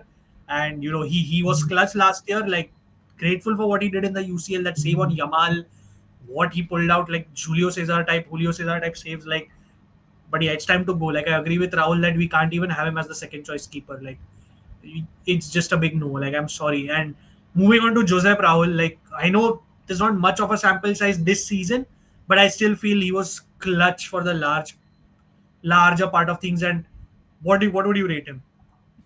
Yeah, I mean the guy is that did he even have 10 appearances this season? I'm not even sure, but for what he's had, the few opportunities he's had, I think he's only had one below par game, that Torino Coppa Italia one, maybe. That's the only one I can Hmm. remember. Apart from that, Yeah, I would give him solid 6.5 out of 10, I guess. fair. Yeah, I would give him more than Zomer because I don't know. Like I just found him a bit more reassuring whenever he was in goal, Oh yeah, and yeah. like, especially in that Coppa Italia final, that 1v1. I just feel he commands himself that much better. He can make himself big, comes off his line, and yeah, I would give him a six, I guess, because I can't give him higher. Like it would be a bit unfair to give him anything higher as well. What do you think, Arun? I would go with six as well because as he has not gotten enough chances to prove himself, and the chances he has got, he has done well. I was still, quite skeptical about his game in versus Como in Coppa Yeah, Italia, where conceded unnecessary goals. yeah. But again, that's on the defense as well. So Yeah. I mean, our defense hasn't been great. Like that's the De Gennaro. I guess we can't just rate because he's just an I give the man a 10 Yeah, just 10 for out of existing. 10. intangible asset, I guess. Like good for the dressing room. Brownie points, I guess. Brownie points is a fair way to put it. I think we'll move to Bisek Rahul because I think he very polarizing, right? Because I Mm. like Bisek personally. I like him, but his brain fade moments are a bit too off, like frequent. I know he didn't start the season well, but then yeah, he also has such good moments here and there. Like, it's very hard to. I know they're talking about Longari has been saying that Bundesliga clubs are stepping up interest in him. I'm pretty sure it's Bayern, if anything. Like I know he likes Bayern. He's even gone to watch a Bayern match at the Allianz, and if maybe Bayern were to bet, I'm pretty sure he would bounce and would want that move. What do you think, Rahul? Like I'm very confused with the BSEC rating. Like I don't know what to give this guy. Yeah, well, one thing I have to give to Bisak this year, he's not been involved in any controversial handballs or those kind of Yeah, moments. I think it was maybe the Super Coppa one that was the only one yeah, against Bologna. He had one. That's it. So at least there's no those types of bozo moments this season. I think he's had a good season. I think I saw Daniele Mari, the FC Inter News guy. He said he's been our best defender this season, which I disagree with, but he's definitely been up I there. saw fan accounts say that. Like who was it? Like one of from our community. I saw fan account say it. A popular one. I forgot the name. But yeah, I did see that shout out. Like BSEC best defender. So yeah, I mean, like when you look at it, he's been very impactful goal Yeah, scoring as well going forward. So yeah. I'll give him. Yeah, I think he's had a solid season. 7 out of 10. I think he should make the Germany squad in my Yeah, opinion I'm shocked with over the way Malik Tiao. I agree. I like with the way Germany play and how leaky they are and how Yeah. unconvincing they really look. I feel Bisek should. He did say in his recent interview he's been getting calls from Nagelsmann and Nagelsmann did tell him that he's been keeping tabs. So I hope he makes it and I agree with you. Like there have been just moments like that ball carrying ability like just from Mm. deep again. Like what was that game where he just ran past this whole midfield and deep block and he just said fuck it and took a shot. I can't remember that game for the I life of remember me. him doing that against Liverpool, I think, as well. Yeah, Liverpool as well. The Van Dijk handball came from him, like making a Yeah, run that and was then a handball, man. Like, what yeah, nonsense. We got robbed in that game, bro. Like, fucking that dive by words and whatnot. yeah. Fucking hell, man. But no, I know he gets criticized very easily also because he has this, I guess, nonchalant, like, Thuram Mm. kind of Especially on the feel. Italian, I think the Italian Twitter Yeah, seems to be very harsh on very. him. Yeah. But I really like the guy because I think, I think of it like this. You sell him, who are you going to replace him with? It's as simple Mm. as that. And why do you sell players when it's avoidable, when you already have a big rebuild incoming? It's just absolutely pointless to me. Sure, if he asks to leave, it's a different story. If he wants to leave, you try to convince him once, twice, and if he doesn't listen, you tell, okay, you know what, you cut ties, fair enough. But if he doesn't want to leave, and I think he's a short starter in that right centre back role, I think he knows how to play that. There's no Well, I think I would start Kanji over him and right centre back. wow, wow, not in the middle, Akanji. No, I don't think Akanji's not convinced me in the middle. Wow, fair enough. Yeah, he does look. We'll come to him because we are judging defenders, but he does look a bit lost, especially like with that Bodo Glimt moment, and generally he does look a bit lost in the center. He does look Mm. lose his man. I get where you're coming from.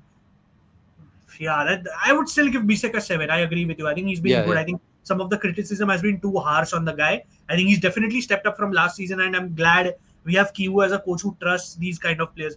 Arun, Mm. what do you think? Because I think Bisek has largely been good, and some of the criticism is a bit exaggerated on him.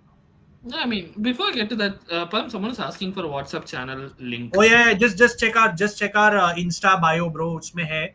Just check it's there. WhatsApp community link. Just check our Insta channel. It's there. So you can join the group from that, and links are already shared on it. So yeah. So, I mean, getting back to it, I mean, Bisek has had a solid season, but again, I would like to say three things are inevitable, like death Hmm. taxes and Bisek making a brain fade moment in a great game he's having. Hmm. And I mean, it's obvious he has a wonderful game. He does things such in an elegant way. Like he dribbles all the way. He puts in a cross. He tries to score headers, and then he makes one brain fade mistake which costs a goal. Yeah. That's I think that's what Rahul also said. Like it's, but I still feel he's grown. So what would you rate him? He's good, but then I think considering few other players in the mix, I would give him a 6.5. I wouldn't reach Fair, the point of 7. fair. 6.5. Not bad. And I mean, I would kind of go chronologically in that sense. Like, what would you rate like someone like a Darmian because he was out for a while, so I don't even know if we can really rate him. Maybe a standard, I don't know, Rahul, like a standard 5, 5.5, something like that, because he was out for a while. Like, I guess it's only these last few games where you can really rate the guy basis his stable performances. Any thoughts on him or any rating? You think is it fair to give him a rating this season? Yeah, I'll just give him like a standard 6 out of 10. Just for who he is, for what he's done. Exactly. I think I'll stick with you on that then 6 because for who he is, what he's done. I think Arun, I think that's a fair way to put it. Not much to analyze because I he think barely. I'll abstain from rating Damian because again, I really do not have much to rate him on from Fair, this fair, season performance. fair. I think we can come to Akanji, Rahul. Like Akanji, of course, you wanted to say something about him, so go ahead. No, yeah. All I wanted to say was that I used at the beginning of the season. I think it still was a good decision. It was Kivu at the beginning was unsure about who to put centre back, and I was pushing for like put Akanji in the middle of the three and Bisek on the right. If you want to play a high line, high press, it makes sense. And most of the season we have done that. But then as the season has gone on, I think first half of the season on my channel we gave Akanji the player of the season for like a halfway point, and I think he deserved that. And then after that, since probably like December, January, he's definitely regressed or like dropped off a bit, especially again like that middle position of the three. Yeah, I feel like he struggles a little bit there. He doesn't seem to be what we were talking about earlier with the Cherby and De Vrij. He's not always switched on when it comes to like marking. And that game against Napoli where Højlund manhandled him, that was a bit flag. I was like, whoa, I didn't expect that. But overall, I think he's been our most consistent and best defender this season. So, he's a 7 out of 10 for me as well. Yeah, I would agree 7. Although that UCL error does give me a lot of better memories. But yeah, like because I come from the point of view that I didn't want Inter to get knocked out like as early as the fucking playoffs, man. Like, Yeah. but to be fair, Bodo Glimt did outplay us overall. So I mean, what can you even say? But Arun, what was your rating? Sorry for Akanji. Akanji, I would go with a 7. I think the few errors that he made kind of prevents him from being a 7.5 or a 8, because the Bodo Glimt was you know, it was Yeah. such a very bad error. I don't even know how else to put it, because I you think he don't. did have a concussion at the time. Like he did take that knock to his head, and I don't know how much of a role that played. Like I don't know, like I whatever. mean, I don't, because you don't see, it's not a kind of error that an experienced defender would make.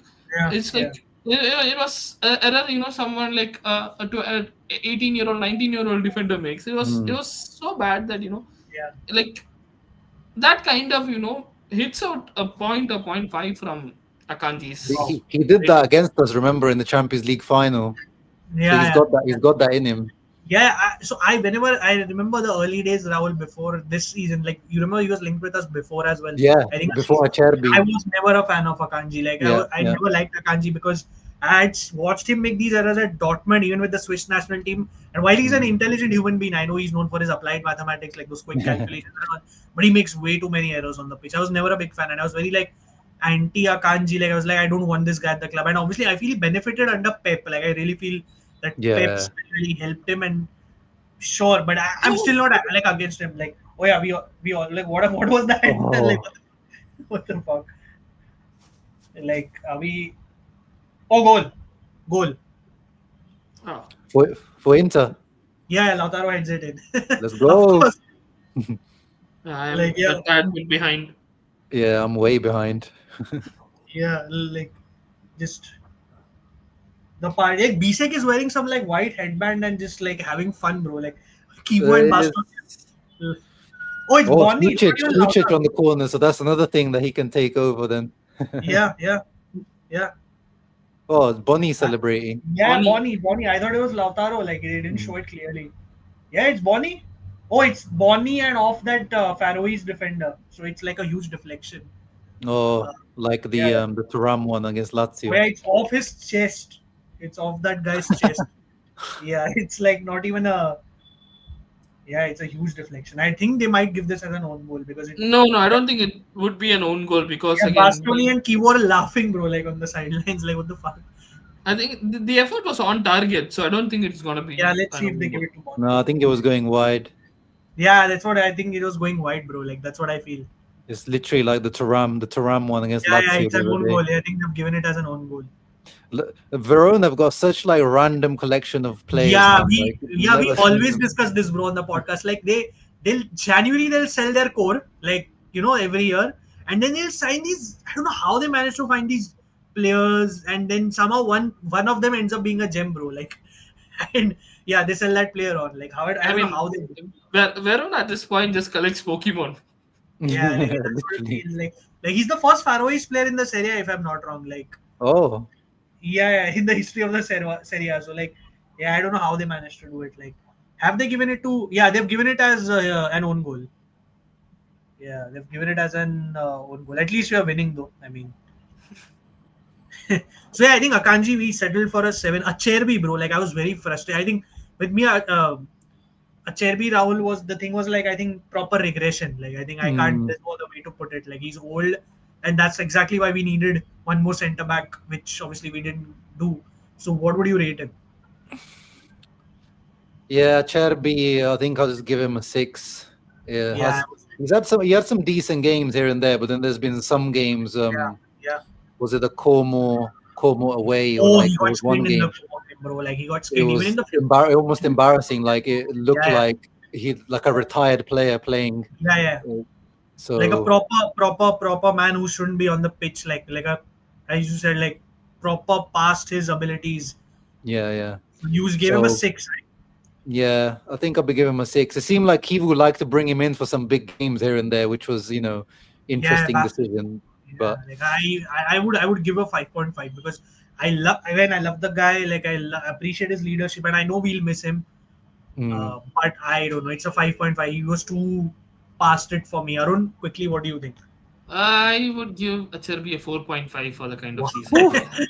So, I didn't I expect to mean, go. see, and like he was very good last season. In multiple games, he has, as he says, he's pocketed Haaland multiple times. But that's again few seasons back. But this season, I think he has been very slow. He has Yeah, been, his age. I'm It's just sorry, wait. Duke just did a Rabona cross. You'll just have to see that. What the hell, man? Like, Anything's not to use his right foot. yeah, yeah. He just did a Rabona. What the hell, man? Like, this is wow. insane. Yeah, just sorry. Go ahead, Arun. So I think Oh, I think I think I think his age is pretty much caught up to him, and at this Yeah. point, he was bad in a lot of games. So yeah. How? I I think Yeah, don't I'm sorry. just being like a respectful, like same to Darmian. I'm just giving these guys a 6 out of 10 just for. Yeah, but how that should have been 2-0. Just yes, Lautaro should have like Montipo fucking saved it, man. Like what the hell? That should be two. I want yeah, Lautaro to I get think, angry. I think players like Montipo and Vladimir Falcone just turn into prime Lev Yeah, Yashin in their Falcone is league. still good, but Montipo is downright bad. Like he's a bad Yeah, goalkeeper. yeah. Like he's an awful goalkeeper. But yeah, I Falcone think deserves a top half table team. I yeah, think. yeah, yeah, I agree with you. Like especially clubs that don't have one. Like yeah, so I think we give our ratings for Acerbi. Let's come to Mister Talk of Italy, like talk of the country, Alessandro Bastoni. Like this Oof. guy, I mean, he's been chastised. He's been like, I don't know what not. He's done it all this season, but obviously I think we can all agree it's not been like the same season in his case. What would you say, Rahul? No, I think it's been his worst season at Inter. Yeah, until Yeah, now. yeah, yeah. But even before the whole Bastoni Kalulu incident, it was kind of okay-ish season. So yeah, with Bastoni, just a 6.5 out of 10 for me. Fair, fair. Arun, your quick rating on him. I agree with Rahul. I think it's fair to say it wasn't a good season, and it's fine because players struggle. It's Yeah, when yeah. you But it win. wasn't a bad season. Like Yeah, people are making out that he's having a shit season for after that incident. I mean, I think that whole red card with Kalulu just got those many eyeballs, and the red card in for the Azzurri which is going to intensify things, right? Yeah, yeah. Unfortunately, the guy and his family even got death threats, which is unacceptable. But you know how some people are, unfortunately. So, I agree with the 6.5. I think yeah, it's all right to have a bad season, but yeah, what do you think, Arun? I think I would give him a 6, Okay. and I think I don't know now, and also his future is uncertain at this point. You never Yeah. know if he's going to stay or he's leaving. Considering, Barcelona do not have the Yeah. money They to don't pay. have the money, bro, like to spend. But let's see. You never know, right? The transfer market, never know what happens. So Tanvir says 7.5. Fair. He was good. Okay, fair enough. Yeah, I think we are fine with Barcelona. Carlos, Raul, and I really don't want to lose this guy. Like I really like Carlos to be. I know it's not. Mm. I think he kind of steps up like by these smaller margins every season. Like I feel like it's not like a incremental or a major upgrade. Like it's small upgrades, like small improvements every season. That's what I feel about him. What do you think? What do you think about him? Because I don't want to look. I know he's not held out on the contract extension. He wants to play more, and he might not even get called up for Brazil in the final list. Where do you stand with him? Yeah. Yeah, I think he's, as you said, he's just a reliable backup, but I don't think he's ever going to be a starter at Inter, which is probably why he doesn't want to renew. Yeah, Even if we yeah, sell Bastoni, I don't think he's in line to be the starter. If we sell Bastoni, we just sign someone else. But yeah, left wing back, left centre back always does a job. Just the usual 6.5 out of 10 season for me from him. Wow, wow. I Yeah, I think I would maybe like a 6.8 or something if I had to be a bit generous because I personally I don't know why I just like Carlos that much. Like as you said, right? Like that reliable left wing back, left side, especially left center back, like that Yeah. bulldog kind of defending old school. I really like that. Uh, and I honestly am against him getting sold, but I know it's coming from him. He's refusing to extend, so I really can't do much about it. I really hope he stays, and with that willingness, like even if he stays, I don't want him to like crib about it or whatever. But yeah, I think 6.8 or something like that. What would you say, Arun? I think I would give him a solid 7 because he Fair. has been he has been the kind of the I mean the opposite to Demarco when it comes to the mindset of switching from offense to defense. Yeah. Whenever you kind of want to kind of switch from that offensive mode to yeah, defensive mode. You yeah, just bring you just bring Carlos Augusto in, and yeah, he yeah, just slots yeah. right in. So I think he has done what he was supposed to do. So I think solid 7. Yeah, I agree. Maybe even I'll give him a 7, like whatever it is. Let's go to the right side, Rahul. I know Dumfries wasn't there for the most part, but still, I think we felt his impact towards the end. What would you say? Like, how much? Yeah, And like we first missed him. half. We missed him. I guess we missed him. Yeah, Yeah, he did start the season well. I agree. He was yeah, yeah. So settling. first half of the season was probably like a 5.5 out of 10, and then he came back and has been a 7 out of 10. So average it out to kind of 6.5, I guess, 6.5. Yeah, fair, fair. I think that's also fair. Yeah, I think 6.5. Yeah, I would agree because that first half wasn't good. He was adapting, and then the injury happened. Arun, quickly on Dumfries. Same 6.5, 6.5. Fair. He Let's has come had like to two tale of two half of exactly. Yeah, yeah. But again, he's still important. But let's come to Luis Enrique. I was really patient with him, Rahul, because even first of all, I don't like Deserbi. Okay, I hate this guy, but I know it took a lot of effort to get a lot out of Luis Enrique, even at Marseille. Like from a Mm. mental standpoint, he said it. Like, it takes a lot of effort to kind of get his confidence on track. And my God, man, this guy, he lacks the confidence. Like, I think the profile is fine, but he really lacks the confidence, like to kind of play for our level week in week out. And he looks better on the left for whatever. Obviously, he can play on both sides, but he looks better on the left side. What Mm. would you rate him? Because yeah, man, I think we can't keep him, unfortunately. Yeah, I mean, yeah, I don't see a future for him at Inter, but I don't think he's had a bad season. I think Yeah, when he was starting for us, I think we had like 12 wins in a row or yeah, something. yeah. So That scam win rate, like unbeaten, some 90%, 95% win rate when he started. Every time I used to say, when Dumfries came back from his injury, you remember it? We were dropping points in the month of March. So I was yeah, like, yeah, yeah. just bench Dumfries. We have a good win percentage with Luis. Just play Luis Enrique. We'll probably end up winning the game. So yeah. No, So he's so comfortable on the ball. It's like having the extra midfielder yeah, when we, especially compared to Dumfries, is like the complete opposite profile. yeah, It's like yeah, this guy is just happy to recycle possession all day long. yeah, yeah. Like he's a better And I midfielder also, than Fratesi if he played in midfield. But yeah. yeah, I can What, see what you guys are saying. Like he's just doesn't add anything. He just seems like he yeah. has no cutting I think edge. But for me, what it's a just happened. oh, what? Yeah, what was that? Wasn't that a handball? That looked like a handball to me, man. And How the what hell was did that? that not go in? Mkhitaryan thought it went in. He celebrated. Suchit has been. He's the That was a. captain for my fantasy team, so Oh, Lautaro needs to score. yeah. Okay. Oh, that's chest to arm. So I don't think he'll be able to give that as a handball. Yeah, it'll be harsh if they Yeah, give that. 6 out of 10 for me, Luis Enrique. I know you Six. guys are probably going to be harsh on No, no. him. You know what? I actually supported him a lot. Like I was backing this guy until March or something, like even April. But because personally, Rahul, I come like from a very when it comes to watching football, I'm very old school. I like to give a player like a whole season, even not even like 6 months Yeah, or yeah, 8 yeah. months, like a whole season. But yeah, I'll have to give a 5.5 because for me, he lacks the confidence, and that's a big put off for me. Like I agree with you. Like technically, he's better than Dumfries for sure. Like in between those spaces, like Yeah, even yeah. at Well, times that's not tracking hard. back. Yeah, of course, that's not hard. Like that's like technically being better than Dumfries is not that difficult. But yeah, I don't know. I'll have to give a 5.5. Man. Like, what do you think, Arun? I think I'll go for a 4.5 for Luis Yeah, Enrique. actually, wait. If I gave Acerbi higher, then I'll have to cut on this guy, man. Like, I'll have to bring him down to Wow. like But he's 4.5 like or he's barely made it. Like he made the mistake in the Milan derby, and wait. then Yeah, maybe there was Yeah, one more it's somewhere not in about there. the Like yeah, mistakes. I know Dumfries what has you. made since like Dumfries came back, and then I felt like he had some like really defensive Yes, bad moments. yes. I agree with you. He did. Dumfries did like in the Fiorentina game, even like that 1-1 draw. Atalanta game.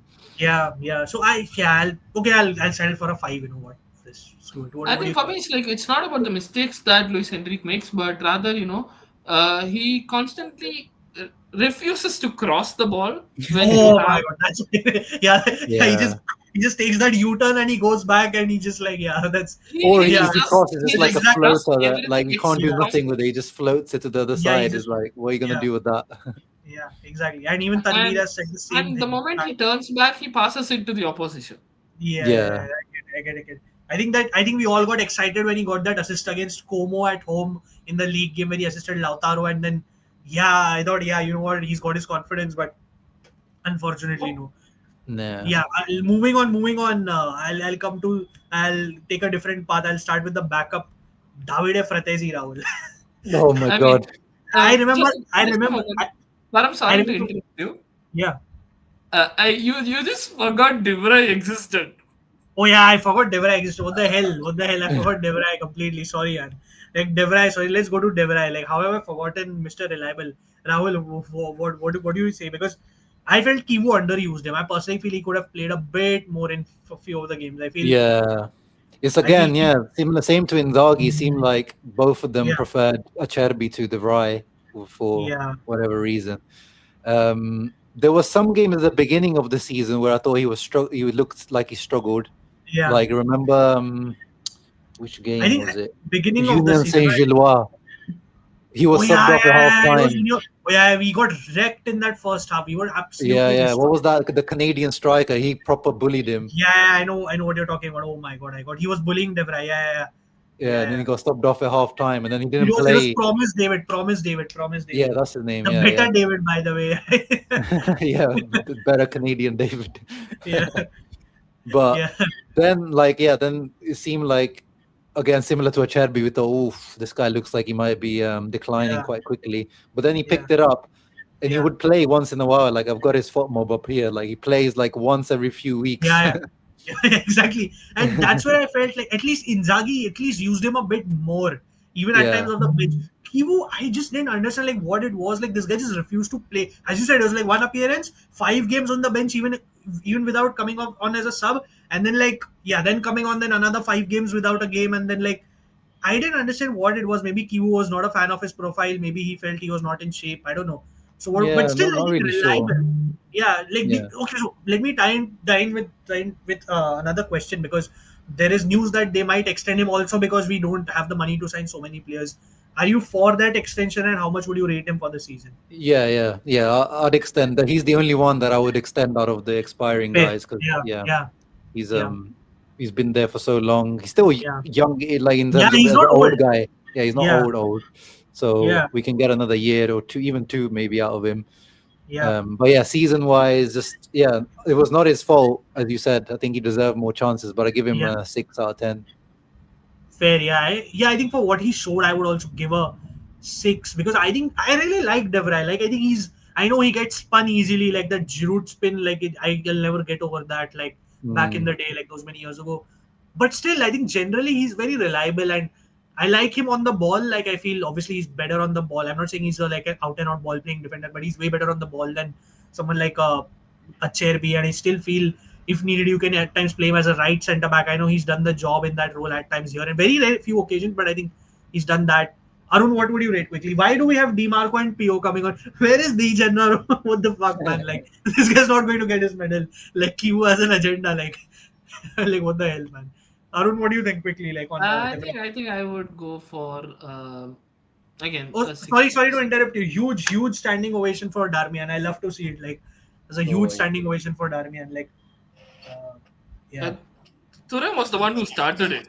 Yeah, Thuram kind of started it. That's good to see. Like,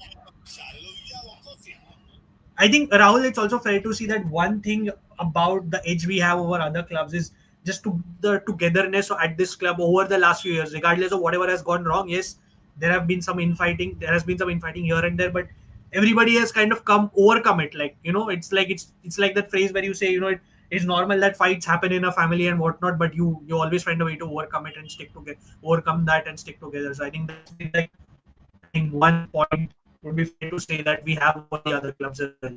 Uh, yeah. Sorry, Arun, but yeah, where is Dijanaro, man? I'm upset, like, for this. Like, I'm not happy over this. Like, where is this guy's medal? Yeah, Darmian is in tears almost, it looks like. Yeah, everybody's like hugging him one by one. Yeah, I mean he deserves it. So Yeah, of course, I love the guy, man. Like, as I said, like, out of this bunch that is going out, it's Darmian and Mickey for me that I can't, like, really. I'll miss the most, basically. I Yeah. feel like giving him a standing ovation here from here. Go ahead. Yeah, go ahead, bro. Like I love the guy. Like that's why I like I have his name here, bro. Like I remember, I was called on for the Inter Feyenoord game last season. I was called on Sony for the TV show, and people Oh were yeah. shocked. People on the studio were like, Why do you have Darmian? I was like, Mm. let me explain to you why I have Darmian at the back of my jersey.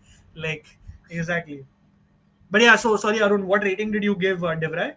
I think I would go for a 6.5 because Fair. So he sorry, has been so we were actually at Fratesi, Rahul. Like I remember the whole chat during the summer was that Kivu loves the guy Fratesi, and he'll score more goals. And completely after the surgery, the opposite happened. I think Fratesi scored like what, 2 goals. I think though he's lost his goal scoring mojo. I think overall, and yeah, I think he's leaving. Obviously, I mean, what do you just think of his entire Inter tenure and just rating for him? Like, what do you make of it? Yeah, kind of similar how you were talking about with Luis Enrique. Like I like the signing, but I always thought even when we signed him, it was too expensive. But I like the Yeah, player as Sassuolo, too expensive. and Yeah, he never developed. Like yeah, first season, I was like, okay, I don't see the development, but he scored some big goals. Second yeah, season, even less development, but even more big goals. yeah, But then now the goals dried up, and there's nothing to his game. If anything, he's regressed. Like in a yeah, way, I don't know if you guys on Twitter sometimes people have had the conversation.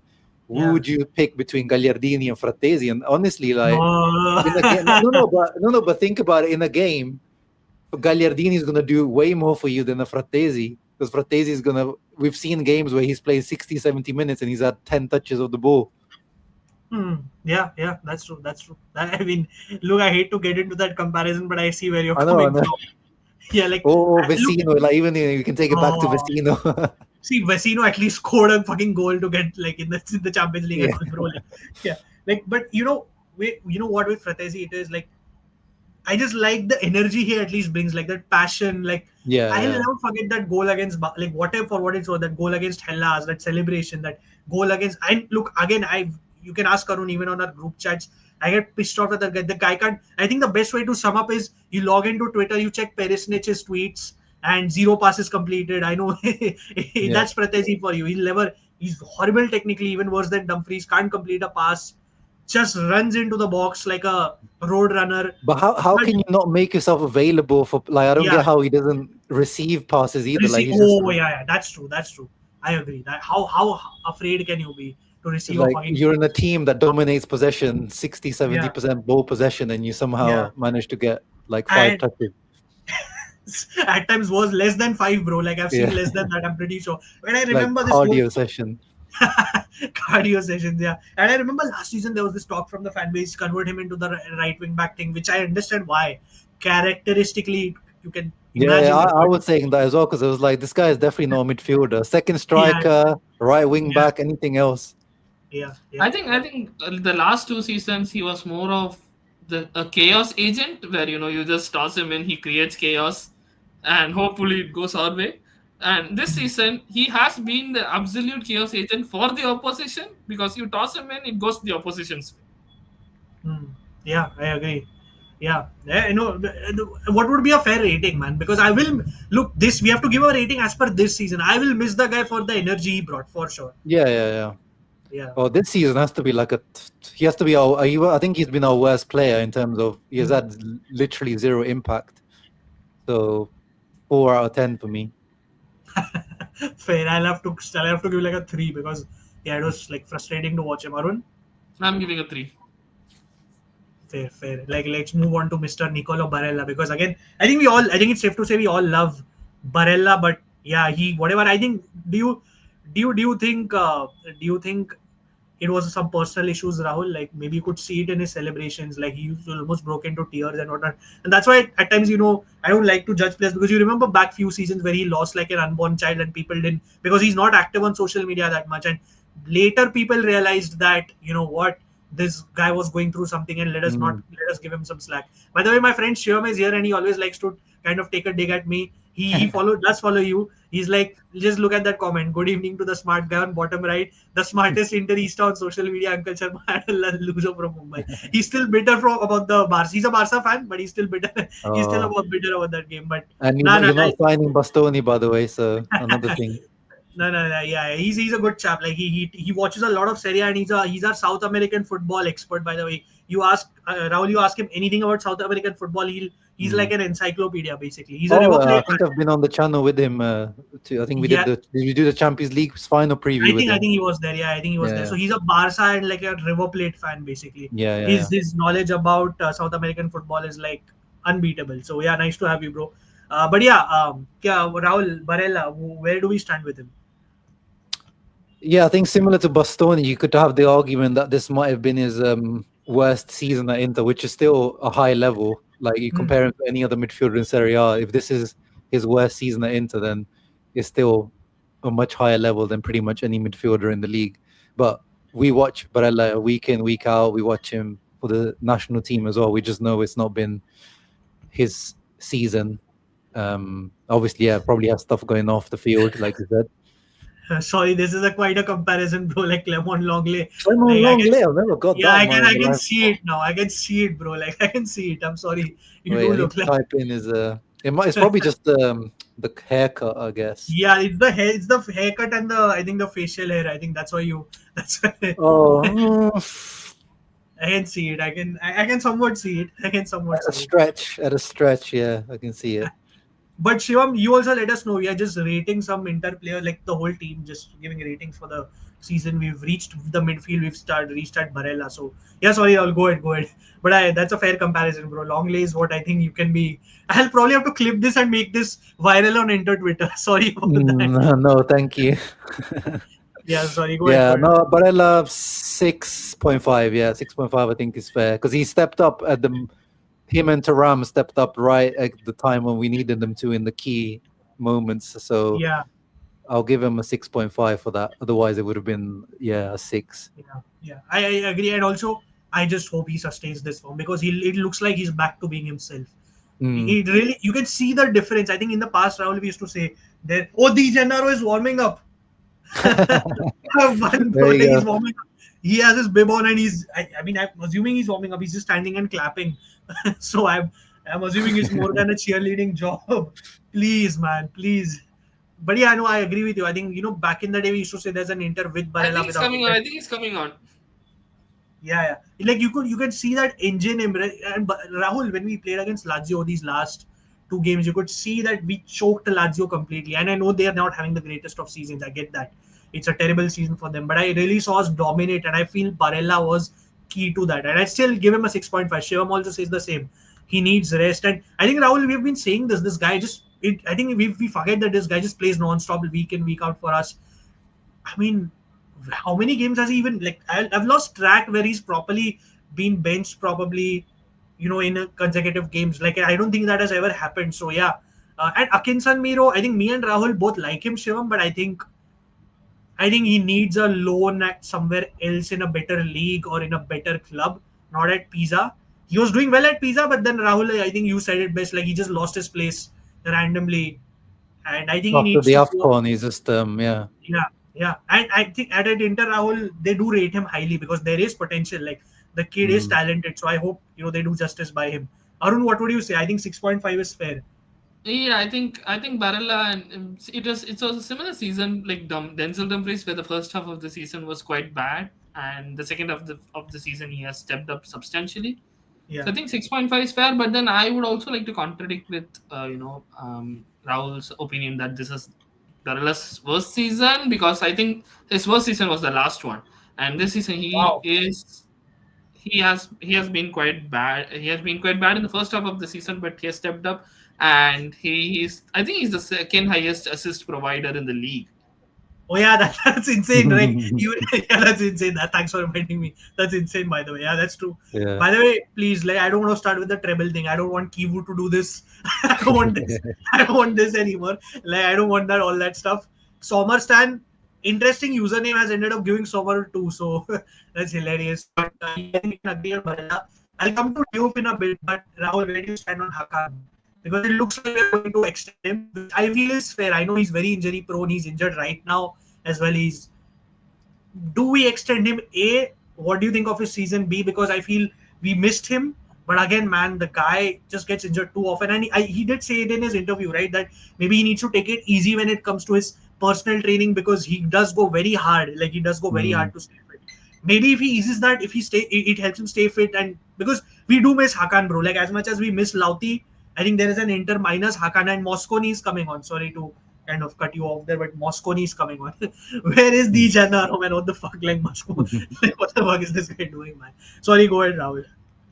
Yeah, no, you cut yourself off. You didn't cut me off. Yeah, The Hakan, I would give him. Yeah, it's difficult with Hakan. I feel like as a CDM this season, I don't feel like he's been a good CDM, like Yeah. shielding the defense or yeah, being a regista. But then he's been so impactful everywhere else. yeah. The goals, the corners, the free kicks, obviously everything, the penalties as usual. The injuries have been concerning, like you said. Yeah. So I would keep him for another year. I don't know if I renew him, but yeah, keep him for one more year till his contract expires. Yeah, He yeah, can I think bring that's a through. better way. He can bring through Sucic, Stankovic, Yeah, yeah, mentor them. But to me, it's just definitely a 7 out of 10 season. I would give yeah, him. yeah. I'll give a 7, and also like because as I said, like the absence was really felt like in most of these games. Like you really miss this guy, and I agree with you. Like I know Alfio Musmara, one of the reliable sources, has been saying that they're looking at a 2-year extension, which I feel is a bit much. Like till that's a bit too much. Like I feel 2 years is a lot. Like you won't be able to cash in on him later. And I know Galatasaray are making fucking ridiculous bids, 10 million, 12 million, like all that. They can get back. They can spend it on some whatever kebab shops if they want to. Like 12 million is fucking ridiculous, but yeah, I agree 7 because you do miss Hakan, and I agree with you. I think you just see out that last year. Maybe 1 year at more, 20, maybe at best, but 2 years is a stretch. What do you think, Arun? Yeah. I mean, I would give a 7 as well. I mean, I would have given a 7.5, but then he fell for the rage bait by Mike Maignan in that. Oh yeah, versus Milan. yeah. Fair enough. I mean, he literally missed a penalty. Like Maignan literally baited him to kind of shoot Yeah. into the open Yeah. space because he. Yeah. And I think I would have given a 7.5, but I think for that moment, that was a very much a brain pain moment for a guy who was so good at penalties. Yeah. So I think He set a bar. He set a standard which you expect him to maintain. So 7, right? Yeah. Yeah. I'll come to Andy Diouf, Rahul. what do you think? Like again, I'm just torn, man. Like I'm just torn, like because I like his mentality as we discussed, but I don't know what to give him. What do you think? So first, I mean, the first 3 or 4 months he was basically non-existent. Yeah, And then exactly. he had that one appearance where then he came on and he lost the ball and we conceded. Yeah. Oh fuck, yeah, we conceded exactly. What game It was was that? like the Kondogbia vibes. Everyone was Yeah, like, Kondogbia vibes. Oh my god, everybody.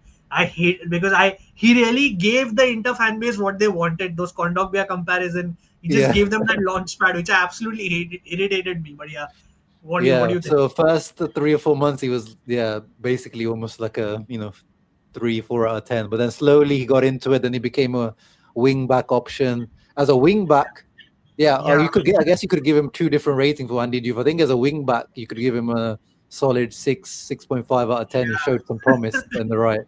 But then as a midfielder, probably like 5, honestly. Yeah, it's tough. I'll give like an overall combined rating of, I don't know, 4 point, because I like the guy, but I'll have to give him thoda less rating, 4.5. Because as you said, as a wing back, what was that game where he like absolutely crushed it? How am I forgetting? Like just came on and was it the Como game where he allowed us to kind Como of game, and then Venezia game. He had a very good one. He was good in the Milan loss. Yeah, he wasn't really bad. But yeah, he made that. He made the impact. And he made more impact than literally anyone on the field. Yeah, that's true. That's fair. Even in the Torino Coppa Italia game, he got the goal, right? He got the goal, right? If I'm not wrong. And also, I think the Lazio. I don't want to count the Lazio 3-0 too much because it was post the Scudetto. But yeah, and again, of course, the goal against Dortmund. How can I forget that goal against Dortmund in the Champions League? I love that because personally, Rahul, I don't know if you know, I don't like Dortmund like in Bundesliga. I don't like Dortmund. So like when he scored that goal, it was extra satisfaction for me. Like he scored against a club I don't like. Here's your brownie point. So you know what? I'm going to bump his rating to a 5. Let him have that goal against Dortmund. Shyam says Kondogbia good. Unfortunately, never worked at Inter. Yeah, he he was actually pretty decent at Atleti. Like that's true. No, Like I just think Kondo. I wouldn't say that he never worked at Inter, because there was a point where Gagliardini and Kondogbia were so yeah, there solid was that supposed to be that Gagliardini injury, Rahul, that completely killed that guy's momentum. Like I remember, was it like a broken ankle, something to the ankle? If I can't yeah, I recall. mean the injury kind of killed it, because the double pivot of Gagliardini and Kondogbia was so Yeah, it was solid. Like, working, which is just I don't know what to say about that. I Let's don't know, move it past was a that. miracle that it was like What are it you was rating Andy so Diouf? good. What are you rating Andy Diouf? Anti-Diouf, I'm going for. I think I'll go for a 6. Okay. Wow, that's a lot, but fair. We'll just wrap these ratings up. Last 10 minutes to go. Lauti also got a standing ovation. Do we have any subs left, by the way? Like, Yes, one. why am I? Why? Where is Dijanaro, man? Like, this He's Kivu. coming on. He's coming on. Are you serious? And Kivu will lose like one point from me for not getting Dijanaro on. But Oh yeah, No, no, he's he's there. He's coming on. there. He's He's standing. He's ready. standing by the third oh official. yeah, he's coming on. Dijanaro's coming on. We've There won. you go. There's your trouble. Yeah, that's my treble. Like, yeah, that's my. Yeah, that's Samar gets a standing ovation. Yeah, Yeah, Samar. fair. He deserves that. Not for this season, but in general, he Yeah. deserves it. Yeah. He deserves it. Oh, proper hug for Dijanaro. Look at that. Just look at that. Everybody hugged him, Dijanaro. These third goalkeepers in every club, they're like the favorite person Yeah. in the whole dressing room. What is it exactly? What's the secret, bro? Like, do you have to be good? Like, do you have to have like a degree in HR or something? Like, I don't know what it is. Like, what is it? They're always like the comedian or something. Yeah. Like, who's this I kid in think the suit? Like, who's this kid in the VIP zone in the suit? Like, all this, like, all that. He looks like that Made in Romania kid. Like, is this like small kid with a full blazer and all, and they panning the camera at him constantly. Yes, Sommer also gets a huge ovation. I'm pretty sure Turam will hug him because obviously, why are they showing Giorgio Shenone so much today, bro? Like, they're just panning the camera at him as well. Today is like a trigger session, like for the rivals, I guess. okay. D Gennaro gets a 10 for this. He has to be. Yeah. So where were we? Sorry, where were we? We were at Diouf. You rated him what? Arun, sorry. 6. 6. Okay, 6. We'll quickly go to Zielinski, Rahul. I mean, what a turnaround. Oh, my favorite player. Yeah. We not peak Zielinski, but he gave me those vibes. Like, yeah, this is that UCL Lights player level, as you say, right? Like that. That's the player we wanted. Like, what a turnaround, man. Like, Yeah, so he's at a dip in the second half of the season, but still, I think consistent. He's played regista. He's played, all the midfield roles. Some big goals. Probably goal of the season. The one he scored against Verona. The one from the corner. Oh yeah. What a lovely goal. I would give him another 7. But for me to like trigger rivals, that goal versus Juve with that shirt celebration. Oh yeah. Someone said it in the comments. Someone he said 8 just for the goal against Juve. yeah, correct. Extra point, yeah. Yeah, but what would you rate him, man? I just love watching when he plays. 7, yeah, 7. 7. I'll just try to be a bit generous. I'll give him an 8.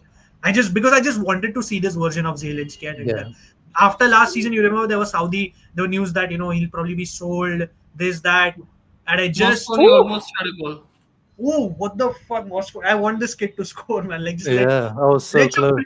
Like, Rahul, when is a Primavera kid directly from the youth going to make an impact for Inter? I'm tired, bro. Like, I'm waiting. Not after any loan spells. I want him like a Primavera player to just get subbed in and fucking score or do something. Yeah. Oh, so close. Fucking Monty Paul he was saving that one as well. You could. Yeah, Di Gennaro with a good long ball, by the way. I'm going to keep a track of everything Di Gennaro does. Like, good pass. But yeah, sorry, like, I'm going to give him an 8 because I just love watching this silky. Yeah, no, that's fair. Arun, what do you? I think I would have loved to give him a 7.5 or 8, but again, I really don't want to give him more than Hakan because of the kind of influence Hakan has brought into the team. Because even when Zielinski was there and Hakan was out, we were quite struggling in the midfield. because of missing Hakan's presence. I really don't see myself rating him more than Hakan. So I think I'll give a 7 to match with Hakan. Who Another are these? made-up player coming on for Verona. Yeah, his name is Vermesan. Like he just removed the Parmesan. What the fuck is this, bro? Like, He's what the definitely fuck? made up. Yeah, this is This like is not a football real player. legends, bro. Like what This is is this? not real. Yeah, this is. I'm pretty sure they've it's uh, like this is insane, bro. What are these names? Like, sorry, yeah. So we are done with Zelensky. Arun, sorry. What did you? 7. What did? And Shivam says 7.5. He was crucial, which is fair. Yeah, Zelensky did make defensive errors, but we know that's not the strongest point. Yeah, like we know that. Yeah, Let's come to Mickey, he guys. actually convinced himself of the Yeah, CDM role this year, which was the joke last year that I always love to make. yeah, Those that he hates the regista role more than anything. yeah. He's been very vocal about that. Mickey, guys. Let's come to. Oh, goal line clearance for fuck's sake! Suchit almost had a goal, man. This Faroese guy, like, we might need to keep an eye on Faroese dude, man. Like, he's bringing his Viking aura or something. What the fuck? Yeah, goal line clearance. Suchit almost. Dimarco almost got an assist. Yeah. But yeah, what do you guys like very again I think starting with what do you think? Oh, is it just me or Palm? I think his internet is a bit. Frozen. Yeah. Yeah, you Because I'm strange because okay, I'll fix that. But what do you think? At least I'm at least audible, I guess. What do you? Yeah, I heard yeah. Mickey. Yeah, Mickey. Again, probably his worst season at Inter since he joined. Yeah. I don't want to be disrespectful to the guy. That's the thing. Yeah. I've given all these guys 6, so I'll just give him a 6 as well. I guess Sommer stand. Yeah, it wasn't his best season, and I think age shows, right? I mean, but still, what a guy! Like, I'll miss him, man. Like, what a Yeah. professional. Like, I remember when his agent, that Pimenta, spoke of his fucking diet, only eats like what salad and mozzarella or something. Like, what the fuck? Like, how do you even survive on that? Yeah. And what a throw! Like, I'm going to give up everything he does. But sorry, I think the issue of mine was like, I don't know what Oh, it is. you've gone. You've frozen again. Yep. Yeah, but Aaron, you might as well just give your rating. I think I would Yeah. go for a 6 for Mkhitaryan. I mean, I don't want to disrespect him, but he has not had a great season, and I mean he cannot. If it is on goal scoring, I'm gonna give him a -1 because he cannot score to save his life. So Oh, Di Gennaro save! Wow. yeah. Yeah, he's ready, bro. Yeah, but sorry, like I'll give Mickey a 6. I'm assuming I'm not frozen anymore, but yeah, I'll give him a 6. Yeah, I agree with you. I love him, but Shiva must give him a 6.5 for having a better hairstyle than me. Like essentially, we do have that bald spot, both of us. So, but yeah, moving on, Petar Sucic, Rahul. I'm a big fan of Petar. Like I love the. Oh yeah, I really like him. Yeah, I know people who are like, where has he gone? But he had that fractured arm. How did he even get that? Like, I still can't fathom. Like, how did he fracture his arm? Like, where did I miss something? Where did he fracture his arm? Like, do you remember where he fractured his arm? Like, No, this it whole must have been in car- training or something. Yeah, they never even announced it, bro. Like, I was so shocked. At least make some announcement that he's fucking injured. Like, but yeah, I love the kid, bro. Like, what a talent. And what I love about him, he's like a no nonsense old school. Like, he doesn't use social media. I I know there's some fan page that posts for him, but he doesn't. He's just very. I don't know. He's just so good. What do you make of him? I think there's he had a great his debut game was amazing. That Torino game was like, wow, what did we just sign? Yeah. And then it's been an up and down season after that, where Kivu, I think he underused him. Like there was many games where I was frustrated with him not starting. I agree. But in general, now he last few weeks he's picked it up a lot, even in the CDM position. So honestly, as a first season at Inter, very very solid. I'm very happy with him, and 6.5 for me. Fair. I would give a 7 because that goal against Fiorentina, that roll, that I think that's become a signature move. That rolling of the ball, and which he did against Como, which he very very kind of floored Jacopo Ramon as well. And that oh my god, that game against Como, like 2 assists and a goal, like that comeback, man. What a and that's when people start kind of doubting him even more. Like, what is this guy doing and whatnot? I'll have to give him a 7, something like that. And I can even understand what Thomas Tavan is saying. I just love the kid. Like, I just hope he stays at Inter for as long as possible. I love Yeah, Croatians at Inter. That's like the secret recipe, like Croatians at Inter. And yeah. so yeah, what would you do, Arun? What would you rate him? I think I would give him a 6.5 because I mean he has had a solid season, but I cannot obviously rate him more than Hakan or Zelinski because they have been Yeah, the crucial linchpin of midfield. fair, So I fair, think that's 6.5. fair. I think we've rated all midfielders. It's only the last bunch of our four. Yeah, I've not forgotten anyone. Last time, like I You forgot. forgotten Dimarco.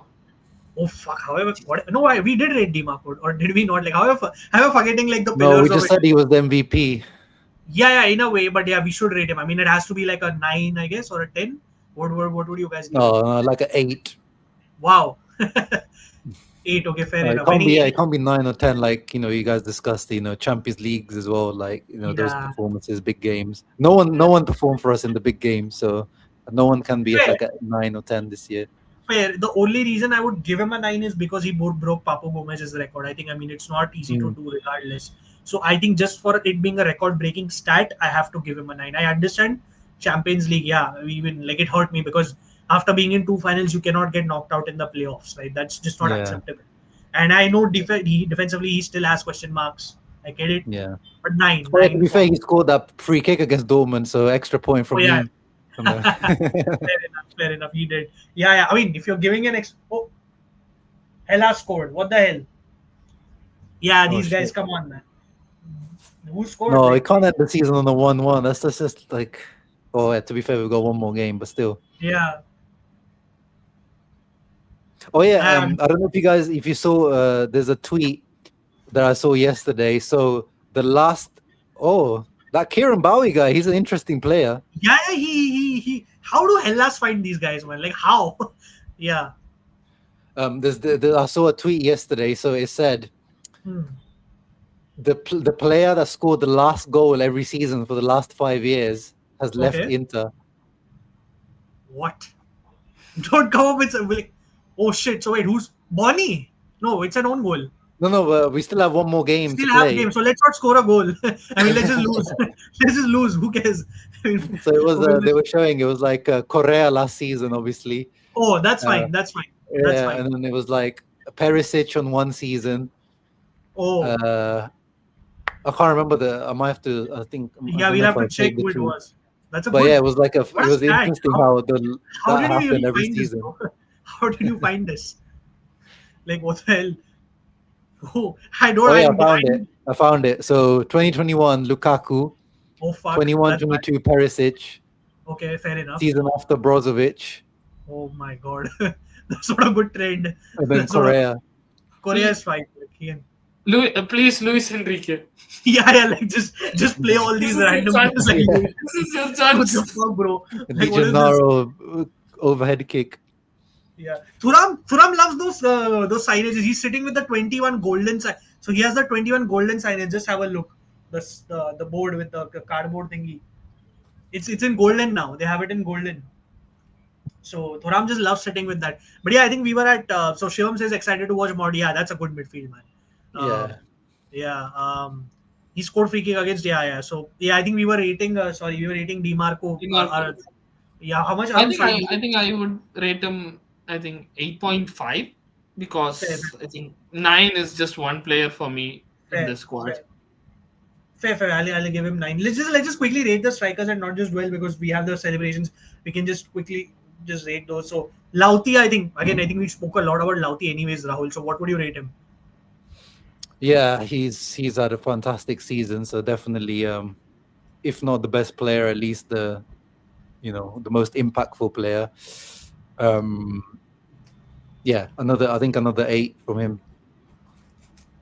Yeah, fair. I don't know. I'll give him a 9 only because we missed him and his numbers are essentially almost like Dimarco. So and again, I always like to kind of give brownie points to a captain that makes so much of a difference and shows so much passion and cares about the club. Like how many years have we been saying kick this guy out? Some of the people in our fan base. So Yeah. yeah, I mean, 9 for We, you, we Arun. can't seem to we can't seem to get a season where he's good both in Champions League and Serie A. Yeah, It's always either one or the other. yeah. Unfortunately. What do you think, Arun? I think I'm gonna give Lautaro a 9 because he has been the MVP for me, and Yeah. I think he just whips it over DiMarco on the terms of the impact that he brings in Mm, to Inter. yeah. So I think It's time to celebrate, guys. It's on. I think they'll be showing it on YouTube. It's full time. Whatever. 1-1 draw. Shyam, thanks for joining, man. Do enjoy your outing with your family, and thanks for your wishes and for the double. Thanks. See you soon, and obviously I know you'll be joining us. We'll just be there for the celebrations for and then close the stream because the whole celebration is going to fucking go on for hours. So, okay. So I just haven't come across the news. So, ये हो ही नहीं सकता. I don't think he'll release before the last game, यार. I खिलेगा mean I don't mind because it doesn't make a difference but anyway. खिलाएगा किसको pitch पे भाई मतलब so Play the youngsters, play the until Italians. Until Rahul returns will quickly rate the rest. I think Thuram, we know that the Jan to whatever this comeback he was horrible, like couldn't score a goal, injury भी था थोड़ा nonchalant था उसको ध्यान में रख के we'll have to give like 7. I'll have to give him Yeah, a I think 7. Thuram 7 is makes sense Yeah, because the first half of the season was yeah, okayish, and then the middle he just vanished completely, and yeah. then after the international break he kind of I think exploded. as Rahul said Deschamps gave him like a boot up his ass, made him Yeah. realize that your spot is at risk. Yeah, but Rahul, what would you rate Thuram? We both of us gave him a 7 because of that drought of sorts which he had. Yeah, it's funny. Yeah, he was probably the most criticized player this season, quite Yeah. rightly at some points. But then, similar to like Barella, he stepped it up just when we needed him. So Yeah. started off 7, then middle 4, then ended on 7. So I'll just give him a 7. Yeah, fair enough. Last two we go with Mr. Bonney, as he also too started very well with that serious attitude. Then I know I've been seeing your tweets like that serious attitude in a way kind of like faded here and there, like casually losing the ball against Fiorentina, not tracking back. Okay, I'm really sorry to interrupt. Why is Mkhitaryan the player of the match? I mean, What? all he did was miss chances. Oh, what the fuck? I didn't even see that, bro. It's okay. I mean, brownie points, bro. Let him leave Serie A on a high. Like, I think Montipo was rather the player of the match because he was it's absolutely all right, bro. solid. Let us have it. We have won the Scudetto. Let's just take it. They're Whatever. just giving charity one. Yeah. So you can watch the Scudetto celebrations at least in India. I mean, like for now, it's still on DAZN and it's on Yeah. Inter's. It's on Inter's YouTube channel. So I'm gonna head off then, guys. Yeah, sure. Just a couple of players, if you don't mind. Like we have Bonnie and Pio. What would you rate them? For Boni, so many players actually. We talked about 2 different seasons, isn't it? Like thinking Yeah, now. because Bonnie was really good in the beginning. Then he kind of like that nonchalant. I'll give him a 6 overall. Done. That's fine. Yeah, I mean I understand because he kind of did fall off, and I'm excited for him at the World Cup. I hope he really does have an impact with Ivory Coast. And then Pio, I'll give him a 6.5, just be a bit more consistent than Boni. But I probably expected a bit more from Pio, to be honest. But yeah, 6.5. Fair. And just one last thing. Sorry, how can I forget Christian Kivu? What would you? Because he's learning on the job and he will continue to learn on the job. I mean, that's what it. No, from him is a 9 for Kivu. Fair. Because I agree with you. I think Arun, I'll get your rating shortly. But since Rahul has to go, I'll just a couple of things like I think Kivu. I mean, this is good to have somebody who always represents that Interista within you, I guess. And I think the way he turned things around. I know that Club World Cup exit. Oh my God, at the hands of Fluminense. Then that broken dressing room. I don't think Simone Inzaghi or any other coach would have been able to do it. And I know he got a lot of flack, like PT teacher, PT coach. Who is this? I can't forget all of those. I can't forget. We're coming for you, Nima. I mean, we all love Nima, but just all that. Yeah. Like I remember the criticism was too harsh, but yeah, I mean, what even I was critical actually. I was very skeptic, but what a season. Yeah. I want him to start winning big games. That's all. I know we've beaten Juve in that one game, but we need to start winning big games again. But honestly, it's not entirely his fault because it started from the Simone Inzaghi era, so not entirely on him. So that needs to change. I know Rahul, you're in a rush, but any last words you would like to say? Anything you want to? No, just thank you for having me on. It's been nice to celebrate I- with you guys, and yeah, Interisti, just make sure you keep celebrating because Yeah, it is of course, it's a big Scudetto. This a double. Don't underestimate this. Don't let other fan bases tell you that of course. it's not that good just because Serie A is not good or the Italian national team isn't good. That doesn't matter. It's this is definitely one of my favorite titles that we won. One of my favorite seasons in recent years. And please do follow Uncle Sharma if you haven't already. Again, like he Thank you. creates content on Inter.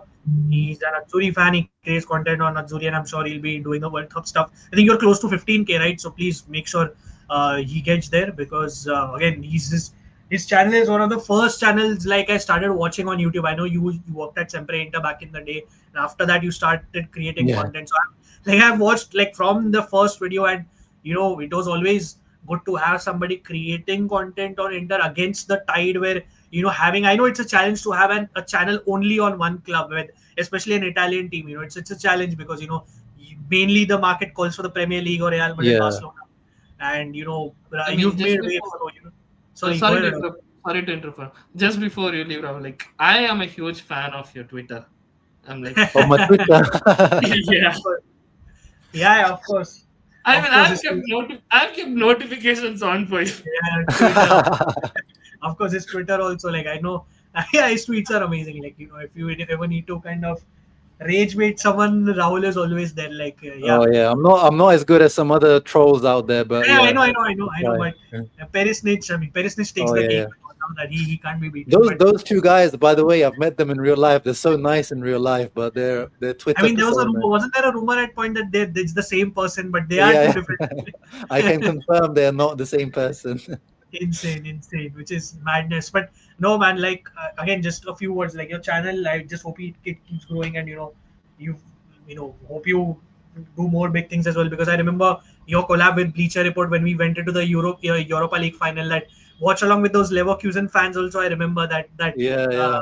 yeah, that was insane. So like I just hope your channel keeps growing and hope for more No, collabs with thank us. you. But yeah, you guys keep doing your thing. It Yeah, was great. it's Well, you weren't there, but it was great to meet the other Culture Chacha boys yeah, when I was in Mumbai last I year. really had to, I was about to come, but I had a project which Yeah. suddenly required me to fly down somewhere. So unfortunately, I couldn't meet you in person. So hopefully, the next time you're in Mumbai, man, definitely I would want to catch up with you. And please do subscribe to his channel. Please do like and whatever, share, watch his videos because his analysis. Again, just one last thing, I'm a big fan of whenever he does player profiles. Like big fan. He puts in all Thank kinds you, of bro. effort. So, yeah, so Appreciate do it. that. And Rahul, please do enjoy the celebrations. Forza Inter, and again, as you said, don't let anyone put this down, man.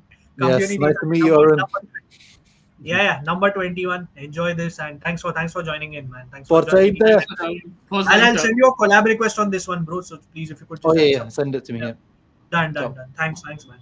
Arun, we'll just close with your couple of ratings on Bonnie and PO. Bata de kitna dega. I think Bonnie is solid 6. Hmm. He started off good, but then I think the mid-season attitude of Thuram kind of hit on him as well, and his injury plus kind of he started slacking off in games. So I think 6, and yeah, PO 6.5 because as Rahul said, I kind of expected a tad bit more from PO in terms of goal contribution, and he has done well, but I feel that he has the potential to do much better with the kind of striker he is, because you don't see the kind of striker PO is in recent the modern football. Because in modern football it's all about being the runner, being to you know play in the channels of defense, but you don't see a person who's able to play constantly with the back to the goal. You Yeah, could say yeah. there's Lukaku, but Lukaku is not the kind of player Yeah. PO is. And Lukaku also with PO के बीच में ऐसा हो गया था, there was this frustrating moment where we were seeing everything from him, but that goal was missing. And when that goal exactly. came, I think his first goal came in the Coppa Italia, na? Venezia ke against when he scored that long range belter. if I'm not wrong. But yeah, that goal came. You felt it because academy product A, and out of the three Esposito brothers, I don't want to troll anyone. Potential wise, he has the most. I like Salvatore. Seba also, obviously, not under entirely the right circumstances, attitude problems, whatever.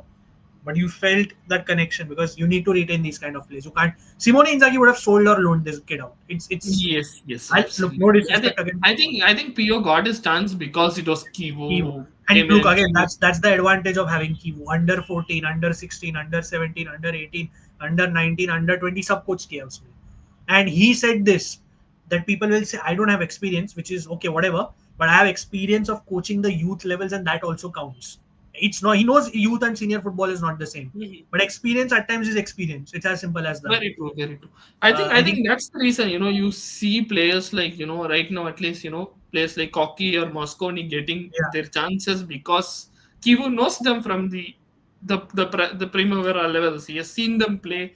He has, seen how good they are at the Primavera level, and that's the reason, they get these small chances. But I still, wish that, for the Bologna game, we see a bit more Primavera players starting, like, players like Topalovic yeah, yeah, or, Kamate. So yeah, I yeah. think We see what we can say is that Kivu se youth se kuch expectation can be kept. Whether it happens or not, time will tell us. Because at times, what happens. I know you like the youth, you like promotion of youth players, but the youth also has to step up. Now, the first season we can cut them a slack because it was an anomaly. First season, tha, you have to juggle out all the kids coming to under 23. Then the Primavera at under 19 suffered because of that. We just qualified for the playoffs because Atalanta lost their game. So stuff like that, you have to balance things out. I know they look at the change, coaching change or whatever.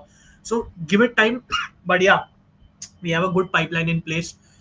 So you've rated Bonnie PO. I'll also give Bonnie like a 6 because we saw the drop off in him. PO I'll give thoda higher, 6.5 types, but he did put up better numbers than Arnautovic. So true. again, so I like it's mean, very at this again point, Pio and Bonnie exactly. We are have grateful been to so have much four better. attackers because Bonnie is a great talent. Like we're lucky to have these four attackers basically. Very true. I mean, we have two, very well established strikers, and then two, strikers who are, on the grow. So, that's the kind of combination that we need, and, so glad that we have that Yeah. combination. And And as for, final bata finally like for respect. Kivo, I think Kivo, I really want to give him a 10 because of the kind of achievement that he has done with a deflated squad of from the Champions League finals. And he came in, you could see the kind of, the deflated impact in the the the preseason in the Champions Cup. Yeah, just one sec. They've put like a giant Scudetto trophy in the backdrop as well. The celebrations will begin soon. So we'll हाँ बता sorry. So YouTube पे tune in करो. YouTube पे है मेरा बराबर है. DAZN पे मत देख. Just open YouTube. Inter's official. I'll share the link on I Am India. But yeah, Hmm. let me know. Sorry, your final rating on Kivu. I think Kivo I would give a 9 because again of the because he was constantly we were struggling to Fair. beat bigger teams, Yeah. and his substitution at times were pretty Yeah. erratic. You expect someone more solid when you want when you have to bring players like Henrik Mkhitaryan, and he throws in Fratesi, and Hmm. I think his substitutions were a tad bit erratic, but I think a solid 9 Yeah. for the double. Yes. At times it was a bit too by the book कि हाँ इसको लाता हूँ खत्म. But at times he also took risks Inzaghi wouldn't take, and it worked on many True. occasions. Tactical shift. So I would also like Uncle Sharma and you give 9 because for me uplifting from that mental perspective was big, Very which true. he Very did. true. This team was broken, man. This team was broken. Like they've said it. Defending में अभी भी दिखता है थोड़ा while that's also down to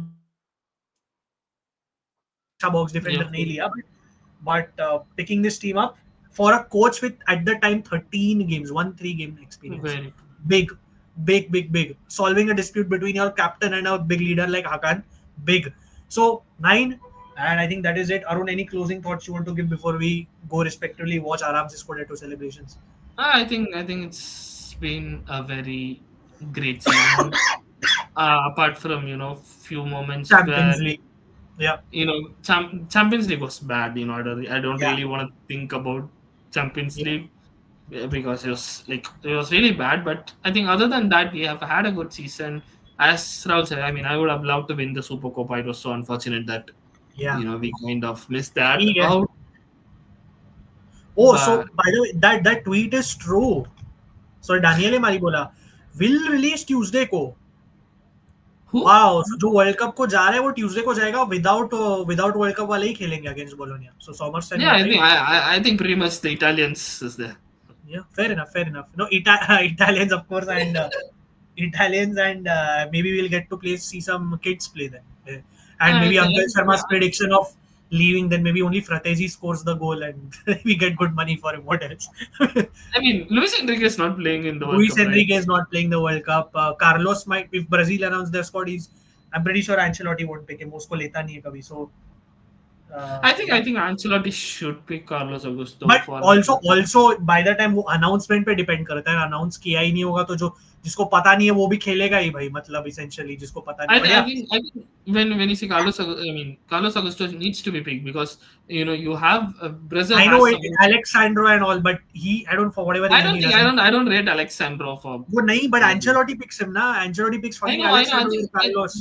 you have a player like Wesley who's absolutely attacking. You need a player who is. He doesn't. He just doesn't. Look, I understand Carlos के है flaws, but वो bulldog defending उसमें जो है, it's much needed in my opinion.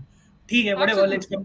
Any closing thoughts you want to give, bro? Like just. I mean, as I said, I was saying like absolutely a charm of a season, winning the double. So quite happy, and I mean happy to call ourselves as Rahul champions said, of Italy until the next season starts. Campioni d'Italia number 21. I know we obviously सारा viewers है नहीं, but whatever. I will share the celebration link on the group. Mhm. You also just enjoy because you don't. It's never easy to win trophies all the time. We tend to kind of take it for granted. We went trophyless last season. That hurt. So we've got a double, and it's always important to win. I don't care if people say Coppa Italia, Mickey Mouse, and all that. I never agree with that. जिसको बोलना है बोले वो अलग बात है. A trophy is a trophy. It boosts the mentality. I mean, people out there calling, this is the weakest team to ever win the league. We are winning when other teams are down. Simple logic. The champions of Italy from last year did not even make it to the top 24 in the finished 30th. So my point, you got thrashed by 6 goals, by the way, let me remind. So point is, weak and all that is nonsense. At the end of the day, you do what you have to do. Then if others can't step up, that's not your problem. Exactly. Anyways, we are not talking about others. This is our celebration, guys. I know. Obviously, absolutely enjoying the vibes and happy to call ourselves champion till next season. For whoever tunes in later, please do like, please do share, and please do subscribe to Calcio Church. Obviously, more content will keep coming. We did a live stream earlier on the top 4 race, and अगर timings अच्छे हुए next weekend के लिए तो final UCL day के लिए करेंगे फिर से, because that will be absolute drama and we will get to know which club misses out on the Champions league.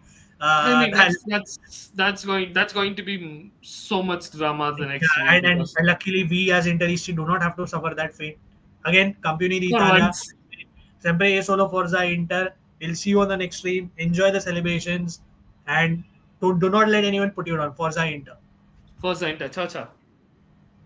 एक मिनट, ये बंद हो गया.